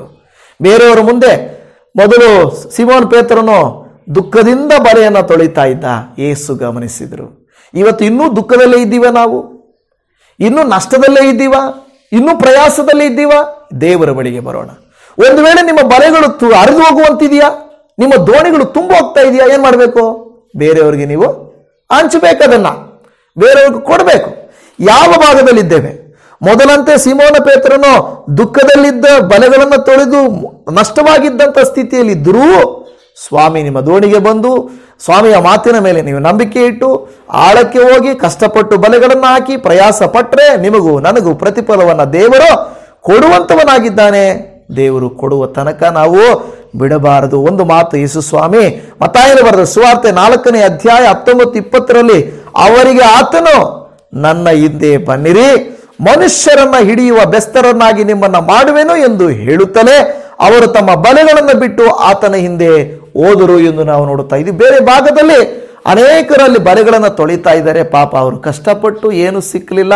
ಆದರೆ ಯೇಸು ಸ್ವಾಮಿ ಅವರಿಗೆ ಹೇಳ್ತಾರೆ, ಅಯ್ಯೋ ವ್ಯರ್ಥವಾದವುಗಳನ್ನು ಯಾಕೆ ಮಾಡ್ತಾ ಇದ್ದೀರಾ, ವೇಸ್ಟನ್ನು ಯಾಕೆ ಮಾಡ್ತಾ ಇದ್ದೀರಾ? ಇವತ್ತು ನೋಡಿ, ಲೋಕದ ಜನರು ಈ ಸಮಯನ ಇವತ್ತು ನೀವು ದೇವರ ವಾಕ್ಯವನ್ನು ಕೇಳಲಿಕ್ಕೆ ವಿನಿಯೋಗಿಸ್ತಾ ಇದ್ದೀರಾ. ಆದರೆ ಈ ಸಮಯವನ್ನು ಬೇರೆಯವರು ನ್ಯೂಸ್ ನೋಡ್ತಾ ಇದ್ದಾರೆ, ಸಿನಿಮಾ ನೋಡ್ತಾ ಇದ್ದಾರೆ, ಬೇರೆ ಬೇರೆದೇ ನೋಡ್ತಾ ಇದ್ದಾರೆ. ಯಾವುದಕ್ಕಾಗಿ ವಿನಿಯೋಗಿಸ್ತಾ ಇದ್ದಾರೆ? ಅವರು ಲೋಕಕ್ಕಾಗಿ. ನ್ಯೂಸ್ ನೋಡಿ, ಸಿನಿಮಾ ನೋಡಿ, ರಾಜಕೀಯ ನೋಡಿ ಏನಾದರೂ ಬರುತ್ತೆ ಅದರಿಂದ? ಏನೂ ಬರಲ್ಲ. ಇನ್ನು ಈಗ ಸೀರಿಯಲ್ಗಳಲ್ಲಿ ಹೇಗೆ ರಿವೆಂಜ್ ತಗೊಬೇಕು, ಹೆಂಗೆ ಮಾಡ್ಬೋದು, ಅತ್ತೆನ ಹೆಂಗೆ ಕಾಟ ಕೊಡ್ಬೋದು, ಸೊಸೆನ ಹೆಂಗೆ ಗೋಳೈಕೋಬೋದು ಎಲ್ಲ ತೋರಿಸ್ಕೊಡ್ತಾರೆ ಅಲ್ವಾ? ಅರೆ ಈ ಐಡಿಯಾ ನನಗೆ ಗೊತ್ತೇ ಇರಲಿಲ್ಲಲ್ಲ. ಓ ನಮ್ಮ ಅತ್ತೆಗೆ ಹಿಂಗೂ ಮಾಡಬೇಕು, ಕರೆಕ್ಟ್. ಸೊಸೆಗೆ ಇಂಥ ಕೆಲಸ ಕೊಟ್ಟರೆ ನಾನು ಸೊಸೆಗೆ ಓಡೋಗ್ತಾಳೆ. ಎಲ್ಲಿಂದ ಬಂತ ಐಡಿಯಾ? ಅವ್ರಿಗೆ ಗೊತ್ತೇ ಇರಲಿಲ್ಲ ಪಾಪ. ಸೀರಿಯಲ್ ನೋಡಿದಾಗ ಗಮನಿಸಿದ್ರು, ಓ ರೈಟ್, ಇವಕ್ಕೆ ಗಂಡನ ಹತ್ರ ಹೇಳ್ಕೊಟ್ಟು ಅತ್ತೆ ಮೇಲೆ ಮಾಡಿದ್ಲು, ನಾನು ಹಿಂಗೆ ಮಾಡ್ತೀನಿ, ನನ್ನ ಗಂಡನ ಹತ್ರ ಹೇಳಿ. ಐಡಿಯಾ ಎಲ್ಲಿಂದ ಬರ್ತದಂದ್ರೆ ರೀಲ್ಸ್ ನೋಡು, ಸೀರಿಯಲ್ ನೋಡು, ಸಿನಿಮಾ ನೋಡು, ಐಡಿಯಾ ತಗೋ, ಅದನ್ನು ಮನೆಯಲ್ಲಿ ಇಂಪ್ಲಿಮೆಂಟ್ ಮಾಡು. ಆದರೆ ಬೈಬಲ್ ಆಲಯಕ್ಕೆ ಬಂದಾಗ ನಿಮಗೇನು ಹೇಳ್ಕೊಡ್ತಾರೆ? ಕ್ಷಮಿಸಬೇಕು, ಪ್ರೀತಿಸಬೇಕು, ಬೈದ್ರು ಸುಮ್ಮನೆ ಇರಬೇಕು, ಹೊಡೆದ್ರು ಸಹಿಸ್ಕೋಬೇಕು, ಕುಟುಂಬ ಕಟ್ಕೊಳ್ಬೇಕಾ, ಪ್ರಯಾಸ ಪಡಬೇಕು, ಇದನ್ನು ಹೇಳ್ಕೊಡ್ತಾರೆ. ಸೀರಿಯಲಲ್ಲಿ ಹಂಗೆ ಹೇಳ್ಕೊಡಲ್ಲ ನೋಡಿ. ಸೀರಿಯಲಲ್ಲಿ ಹೆಂಗಿರ್ತದೆ ಅಂದರೆ ನನಗೆ ಗೊತ್ತಿರೋ ಹಾಗೆ 99% ಯಾವಾಗಲೂ ದ್ವೇಷ ದ್ವೇಷ ದ್ವೇಷ ದ್ವೇಷ ದ್ವೇಷ. ಎಂಡಿಂಗ್ ಬಂದಾಗ ಅತ್ತೆ ಸೊಸೆ ತಾಯಿ ಮಗಳ ಥರ, ಅಯ್ಯೋ ಕ್ಷಮಿಸ್ಬಿಡಮ್ಮ, ಕ್ಷಮಿಸ್ಬಿಡು. 99 ದಿನ ಏನು ತೋರಿಸಿದ್ರಿ? 99 ದಿನ ದ್ವೇಷ, ಡಿಶುಮ್ ಡಿಶುಮ್ ಡಿಶುಮ್ ಡಿಶುಮ್. ಲಾಸ್ಟ್ ಎಪಿಸೋಡ್ ಮುಗಿಸ್ಬೇಕಲ್ಲ, ಆವಾಗ ಓ ಶುಭ. ಏನು ಶುಭ? ಅತ್ತೆ ಸೊಸೆ ಒಂದಾಗ್ಬಿಟ್ರು ಅಲ್ವಾ? 99 ದಿವಸ ಕೆಟ್ಟದ್ದು ತೋರಿಸಿದ್ರೆ ಲಾಸ್ಟ್ 1 ದಿವಸ ಏನು ತೋರಿಸ್ತಾ ಇದ್ದೀರಾ? ಲಾಸ್ಟ್ 1 ದಿವಸ ಯಾಕೆ ತೋರಿಸ್ಬೇಕು? ಎಲ್ಲಾ ದಿವಸಗಳು ಒಳ್ಳೇದನ್ನೇ ತೋರಿಸ್ಬೇಕು ತಾನೆ. ಆದ್ರೆ ಎಲ್ಲಾ ಕೆಟ್ಟದ್ದು ತೋರಿಸಿ, ಈ ಸಿನಿಮಾಗಳಲ್ಲಿ ಹಾಗೇನೆ ವಿಲನ್ ಎಲ್ಲ ತಪ್ಪು ಮಾಡಿ ಲಾಸ್ಟ್ಗೆ ಹೀರೋ ಬಂದು ಅವನ ಮುಗಿಸ್ಬಿಡ್ತಾನೆ. ಎಷ್ಟು ತಪ್ಪುಗಳನ್ನು ತೋರಿಸ್ತಾರೆ, ಆಮೇಲೆ ಒಳ್ಳೆ ತೋರಿಸು. ಸಮಾಜ ಹಿಂಗಾಗ್ಬಿಟ್ಟಿದೆ ಇವತ್ತು. ಅದನ್ನ ಜನ ಲೋಕ ಇಷ್ಟಪಡ್ತದೆ. ಯೇಸು ಸ್ವಾಮಿ ಹೇಳ್ತಾನೆ, ನೀವು ಲೋಕದ ಹಿಂದೆ ಹೋಗ್ಬೇಡ್ರಿ, ಕೆಟ್ಟದರಿಂದ ಹೋಗ್ಬೇಡಿ, ನನ್ನ ಹಿಂದೆ ಬನ್ರಿ, ನನ್ನನ್ನು ಹಿಂಬಾಲಿಸಿರಿ ಎಂದು ಯೇಸು ಸ್ವಾಮಿ ಕರೆಯುವಾಗ ಅವರು ಇಮ್ಮಿಡಿಯೇಟ್ ಆಗಿ ಅವರು ಬಿಟ್ಟು ಹೋದ್ರು ಎಂಬುದಾಗಿ ನಾವು ನೋಡುತ್ತಾ ಇದ್ದೇವೆ. ಪ್ರಿಯ ದೇವಜನರು, ಇವತ್ತು ನೀವು ನಾನು ಹಾಗೇನೆ ದೇವರನ್ನ ಹಿಂಬಾಲಿಸುವವರಾದರೆ, ದೇವರನ್ನ ನಾವು ಹಿಂಬಾಲಿಸಿ ನಡೆಯುವವರಾದರೆ ನಮ್ಮ ದೋಣಿಯು ಕೂಡ ಏನಾಗುತ್ತೆ? ಮೀನುಗಳಿಂದ ತುಂಬುತ್ತದೆ, ಬೇರೆಯವರ ದೋಣಿಗಳು ತುಂಬುತ್ತವೆ. ನಮ್ಮ ಕುಟುಂಬ ಸಮಾಧಾನವಾಗಿದ್ದರೆ ಆ ಸಮಾಧಾನ ಪಕ್ಕದ ಮನೆಗೂ ಹರಡುತ್ತೆ, ನಿಮ್ಮ ಸಂಬಂಧಿಕರಿಗೂ ಸ್ನೇಹಿತರಿಗೂ ಹರಡುತ್ತದೆ. ನಮ್ಮ ಕುಟುಂಬ ಕೆಟ್ಟೋಗಿದ್ರೆ ಅದನ್ನು ನೋಡ್ಕೊಂಡು ಪಕ್ಕದ ಮನೆಯವರು ಕಲ್ತ್ಕೊಳ್ತಾರೆ, ಹೌದಲ್ವಾ? ಪಕ್ಕದ ಮನೆಯವರು ಕಲ್ತ್ಕೊಳ್ತಾರೆ. ಕೆಟ್ಟದ್ದು ಅವ್ರಿಗೂ ಹೊರಡುತ್ತೆ. ಇವತ್ತೇನಾಗಿದೆ, ಲೋಕ ಎಲ್ಲ ಪಾಪದಿಂದ ಕೆಟ್ಟತನದಿಂದ ತುಂಬಿದೆ. ಕುಟುಂಬಗಳಲ್ಲೆಲ್ಲ ಅಸಮಾಧಾನಗಳು, ತೊಂದರೆಗಳು ಎಲ್ಲ ತುಂಬಿದೆ. ನಮ್ಮ ಕುಟುಂಬ ಸರ್ವೈವ್ ಆಗೋದು ಕಷ್ಟ. ನಾವು ಒಳ್ಳೆಯವರಾಗಿರೋದು ಸಮಾಜದಲ್ಲಿ ಕಷ್ಟ ಆಗಿಬಿಟ್ಟಿದೆ. ಎಲ್ಲರೂ ಹಂಗಿದಾರಲ್ವ, ಊರವರೆಲ್ಲ ಒಂಥರ ಇದ್ದಾರೆ, ನಾವು ಮಾತ್ರ ಡಿಫರೆಂಟ್ ಆಗಿದ್ದೀವಿ. ಊರೆಲ್ಲ ಬೇರೆ ಬೇರೆ ರೀತಿಯಲ್ಲಿ, ನಾವು ಮಾತ್ರ ಯಾಕೆ ಡಿಫರೆಂಟ್ ಆಗಿದ್ದೀವಿ? ಯಾಕೆಂದ್ರೆ ನಾವು ಒಳ್ಳೆತನಕ್ಕೋಸ್ಕರ ನೋಡ್ತಾ ಇದ್ದೀವಿ. ಯೇಸು ಸ್ವಾಮಿ ನಮಗೆ ಹೇಳ್ಕೊಟ್ಟ ಮಾತುಗಳ ಅನುಸಾರವಾಗಿ ನಾವು ನಡೆಯಬೇಕಂತ ನಾವು ಹೋಗ್ತಾ ಇದೀವಿ, ಅದರಿಂದ ತಪ್ಪಾಗ್ಬಿಟ್ಟಿದೆ. ಆದರೆ ನಾವು ಬೇಸರ ಮಾಡಿಕೊಳ್ಬಾರ್ದು. ಎಲ್ಲರೂ ಇರೋ ಥರ ನಾವು ಇದ್ಬಿಡೋಣ ಅಂತ ಹೋಗ್ಬಾರ್ದು. ನಾವು ದೇವರ ಮಕ್ಕಳಾಗಿಯೇ, ದೇವರಿಗಾಗಿಯೇ ನಾವು ಜೀವಿಸುವಂಥವರು ಆಗಿರಬೇಕಂತ ನಾವು ನೋಡ್ತಾ ಇದ್ದೇವೆ. ಇಲ್ಲಿ ಯಾಕೋಬನ ಪತ್ರಿಕೆಯಲ್ಲಿ 4ನೇ ಅಧ್ಯಾಯ 2ನೇ ವಚನ, ಯಾಕೋಬ 4:2 ನೀವು ಆಶಿಸಿದರೂ ಹೊಂದದೇ ಇದ್ದೀರಿ, ನೀವು ಕೊಲೆಗಾರರಾಗುವಷ್ಟು ಹೊಟ್ಟೆ ಕಿಚ್ಚು ಪಟ್ಟಾದರೂ ಸಂಪಾದಿಸಲಾರದೇ ಇದ್ದೀರಿ, ನೀವು ಕಾದಾಡುತ್ತೀರಿ, ಯುದ್ಧ ಮಾಡುತ್ತೀರಿ. ಇಲ್ಲಿ ಹೇಳ್ತಾ ಇದೆ, ಜನರು ಹೆಂಗೆ ಮಾಡ್ತಾರೆ ಅಂತ ಹೇಳಿದ್ರೆ, ನೀವು ಆಶಿಸಿದರೂ ಹೊಂದದೇ ಇದ್ದೀರಾ. ಅದನ್ನು ಹೇಗೆ ಪಡ್ಕೊಳ್ಬೇಕು ಅಂದರೆ ಈ ರೀತಿಯಾಗಲ್ಲ.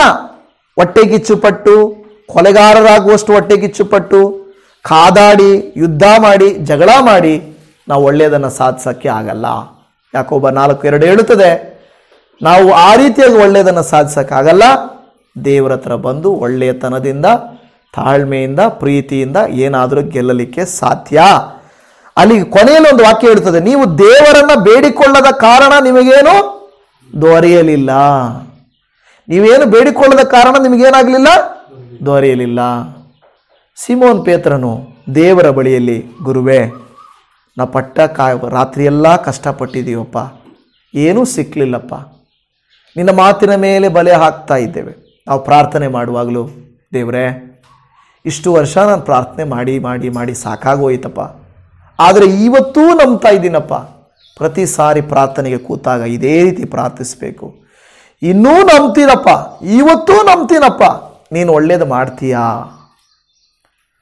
ಆ ಭರವಸೆ, ನಂಬಿಕೆಯಿಂದ ಕ್ರಿಯೆಯನ್ನ ಮಾಡುವಾಗ ದೇವರು ನಮ್ಮ ದೋಣಿಯನ್ನ ತುಂಬಿಸಿಕೊಡುತ್ತಾನೆ. ಆತನು ಯಾವಾಗಲೂ ನಮಗೆ ಸಹಾಯ ಮಾಡುವಂಥವನು ಆಗಿದ್ದಾನೆ. ನಾನು ಕಳೆದ ದಿನಗಳಲ್ಲಿ ಕೂಡ ಒಂದು ಉದಾಹರಣೆಯನ್ನು ಹೇಳಿದೆ ಯಾಕೋಬನ ಕುರಿತಾಗಿ. ಯಾಕೋಬನು, ಅಲ್ಲಿ ನಾವು ನೋಡುತ್ತೇವೆ ಆದಿಕಾಂಡ ಗ್ರಂಥ 32ನೇ ಅಧ್ಯಾಯ 26ನೇ ವಚನದಲ್ಲಿ, ಆ ಪುರುಷನು ನನ್ನನ್ನು ಬಿಡು, ಬೆಳಗಾಗುತ್ತದೆ ಅನ್ನಲು ಯಾಕೋಬನು, ನೀನು ನನ್ನನ್ನು ಆಶೀರ್ವದಿಸದ ಹೊರತು ನಿನ್ನನ್ನು ಬಿಡುವುದಿಲ್ಲ ಅಂದನು. ಏನಾಗ್ತಾ ಇದೆ ಅಂತ ಹೇಳಿದನು? ಬೆಳಗಾಗುತ್ತದೆ. ಅದರ ಅರ್ಥ ಏನು?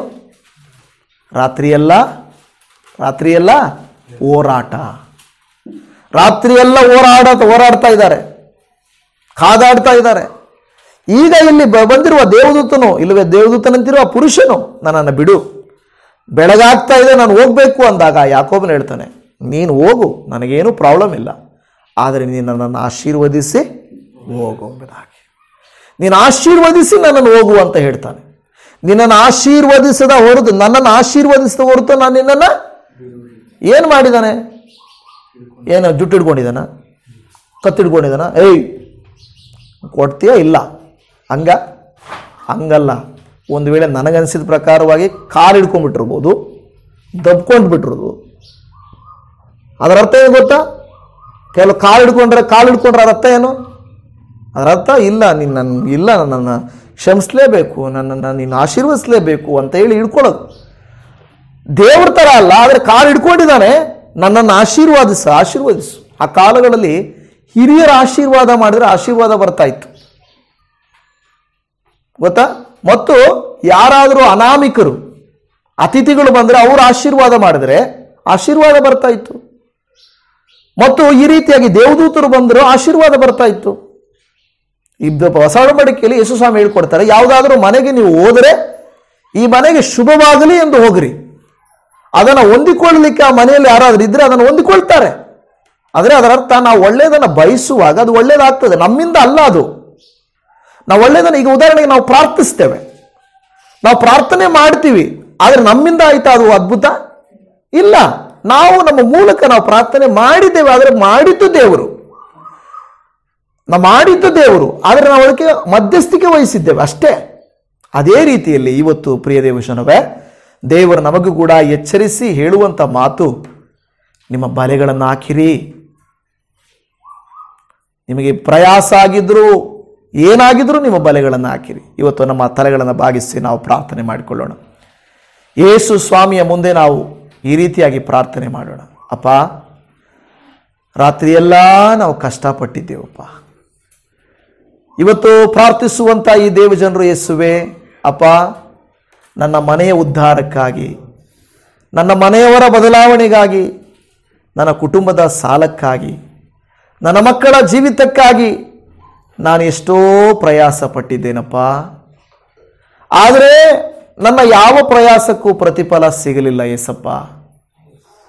ಆದರೆ ನಿನ್ನ ಮಾತಿನ ಮೇಲೆ ಈ ಸಾರಿ ಕೂಡ ನಾನು ಪ್ರಾರ್ಥಿಸ್ತೇನೆ, ಈ ಸಾರಿ ಕೂಡ ನಂಬುತ್ತೇನೆ, ನೀನು ನನ್ನನ್ನು ಕರುಣಿಸು ಎಂದು ಪ್ರಾರ್ಥಿಸುವ ಭಕ್ತರನ್ನು ಗಮನಿಸು. ಈಗಾಗಲೇ ಅವ್ರನ್ನ ಗಮನಿಸಿದ್ದೀರಪ್ಪ ಕರ್ತನೇ.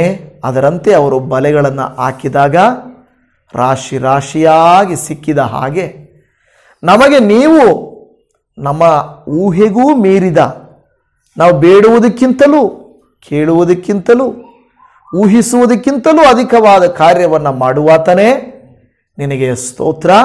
ಅದರಂತೆ ಇವತ್ತು ಈ ಪ್ರಾರ್ಥನೆಗಳಲ್ಲಿ ಬೇಡುತ್ತಿರುವಂಥ ಭಕ್ತರನ್ನು ಕರುಣಿಸು. ಅವರ ಬಲೆಗಳು ಹರಿದು ಹೋಗುವುದು, ಅವರ ಮನೆ ತುಂಬಬೇಕು, ಅವರ ಮನಸ್ಸು ತುಂಬಬೇಕು. ಅದರರ್ಥ ಅವರು ಸ್ವಾರ್ಥವಾಗಿರಬೇಕಂತಲ್ಲಪ್ಪ, ಅದನ್ನು ಬೇರೆಯವರಿಗೂ ಹಂಚುವವರಾಗಿರಬೇಕು. ಯೇಸುವೇ, ನಮ್ಮ ಸಭೆಗಳಲ್ಲಿರುವವರು, ವಿಡಿಯೋಗಳನ್ನು ನೋಡುವವರು, ದೇವಭಕ್ತರಾಗಿರುವವರ ಜೀವಿತ ಇದೇ ರೀತಿಯಾಗಿ ಆಶೀರ್ವದಿಸಲ್ಪಡಲಿ ಕರ್ತನೆ.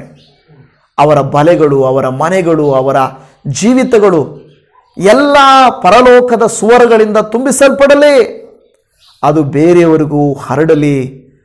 ಅಪ್ಪ, ಇವತ್ತು ವಾಕ್ಯದಲ್ಲಿ ಏನೇನು ಆಲೋಚನೆಗಳನ್ನು ಕೊಟ್ಟಿದ್ದೀರೋ ಅಪ್ಪ, ಹೌದು, ನಾವು ಸೋಮಾರಿಗಳಾಗಿರಬಾರದು, ಸಮಯವನ್ನು ವ್ಯರ್ಥ ಮಾಡಬಾರದು ಅಪ್ಪ ದೇವರೇ ಕರ್ತನೆ. ನಾವು ಆಲಸ್ಯ ಮಾಡಬಾರದು, ಅನ್ಯ ಮಾರ್ಗಗಳನ್ನು ಹಿಡಿಯಬಾರದು. ಬದಲಾಗಿ ನಿಮ್ಮ ಮಾತಿನಂತೆ ನಿಮ್ಮನ್ನು ಹಿಂಬಾಲಿಸಿ ನಿಮ್ಮ ಮಾತಿನಂತೆ ನಾವು ನಡೆಯುವುದಾದರೆ ನಮಗೆ ಆಶೀರ್ವಾದ ಉಂಟಾಗುತ್ತದೆ. ನಿಮಗೆ ಸ್ತೋತ್ರ. ಇವತ್ತು ಯಾರೆಲ್ಲ ತಮ್ಮ ದೇವರೇ ಬೇರೆ ಬೇರೆ ವಿಚಾರಗಳಿಗಾಗಿ ಅವರ ನಿಮ್ಮ ಮಾತಿನ ಮೇರೆಗೆ ಅವರ ನಂಬಿಕೆ ಇಟ್ಟು ಮುಂದಕ್ಕೆ ಹೋಗ್ತಾ ಇದ್ದಾರೋ, ಸಿಮೋನನು ಫಲವನ್ನು ಕಂಡ ಹಾಗೆ ಈ ಭಕ್ತರು ಕೂಡ ಅನೇಕರು ಸಾಕ್ಷಿಗಳನ್ನು ಹೇಳಬೇಕು ಯೇಸುವಿನ ನಾಮದಲ್ಲಿ. ನನಗೂ ಈಗಾಯಿತು, ನನ್ನ ದೇವರು ನನಗೆ ಉಪಕಾರ ಮಾಡಿದ್ದಾರೆ, ನಾನು ನಂಬಿದ್ದರಿಂದ ನನಗೆ ಅದ್ಭುತ ನಡೆಯಿತು ಎಂದು ಅನೇಕರು ಹೇಳುವಂತೆ ಕಾರ್ಯವನ್ನು ಮಾಡಬೇಕಾಗಿ ನಾವು ಪ್ರಾರ್ಥಿಸ್ತಾ ಇದ್ದೇವೆ. ನಮ್ಮ ಪ್ರಾರ್ಥನೆಯನ್ನು ಕೇಳಿದಿರಪ್ಪ, ನಿನಗೆ ಸ್ತೋತ್ರ. ಈ ದಿನವೆಲ್ಲ ನಮ್ಮ ಸಂಗಡ ಇರಲಿ, ನಮ್ಮ ಕುಟುಂಬದೊಟ್ಟಿಗೂ ನಾವು ಮಾಡುವ ಕೆಲಸ, ಪ್ರಯಾಣ, ನಮ್ಮ ಜೀವಿತ, ನಮ್ಮ ಸಾಲಬಾಧೆ, ರೋಗದಲ್ಲಿ, ಕಷ್ಟದಲ್ಲಿ, ಕಣ್ಣೀರಿನಲ್ಲಿ ನಮ್ಮ ಸಂಗಡ ಇರಬೇಕಾಗಿ ಪ್ರಾರ್ಥನೆ ಮಾಡ್ತಾ ಇದ್ದೇವೆ. ಖಂಡಿತ ನೀನೇ ಮಹಿಮೆ ಹೊಂದುತ್ತಿ ಎಂದು ನಮ್ಮನ್ನು ಅನುಗ್ರಹಿಸುತ್ತಿ ಎಂದು ನಂಬುತ್ತಾ ಈ ಎಲ್ಲ ವಾಕ್ಯದ ಶಕ್ತಿ, ಸಹಾಯ, ಆಶೀರ್ವಾದಗಳು ನಮಗೆ ಬರಬೇಕೆಂದು ನಮ್ಮ ಕರ್ತನೂ ರಕ್ಷಕನೂ ಒಡೆಯನು ಕ್ರಿಸ್ತನಾಗಿರುವಂಥ ನಜರೇತಿನ ಯೇಸು ಕ್ರಿಸ್ತನ ಪ್ರೀತಿಯುಳ್ಳ ಪರಿಶುದ್ಧ ನಾಮದಲ್ಲಿ ಪ್ರಾರ್ಥಿಸುತ್ತೇವೆ ಪರಮ ತಂದೆಯೇ. ಆಮೇನ್, ಆಮೇನ್, ಆಮೇನ್.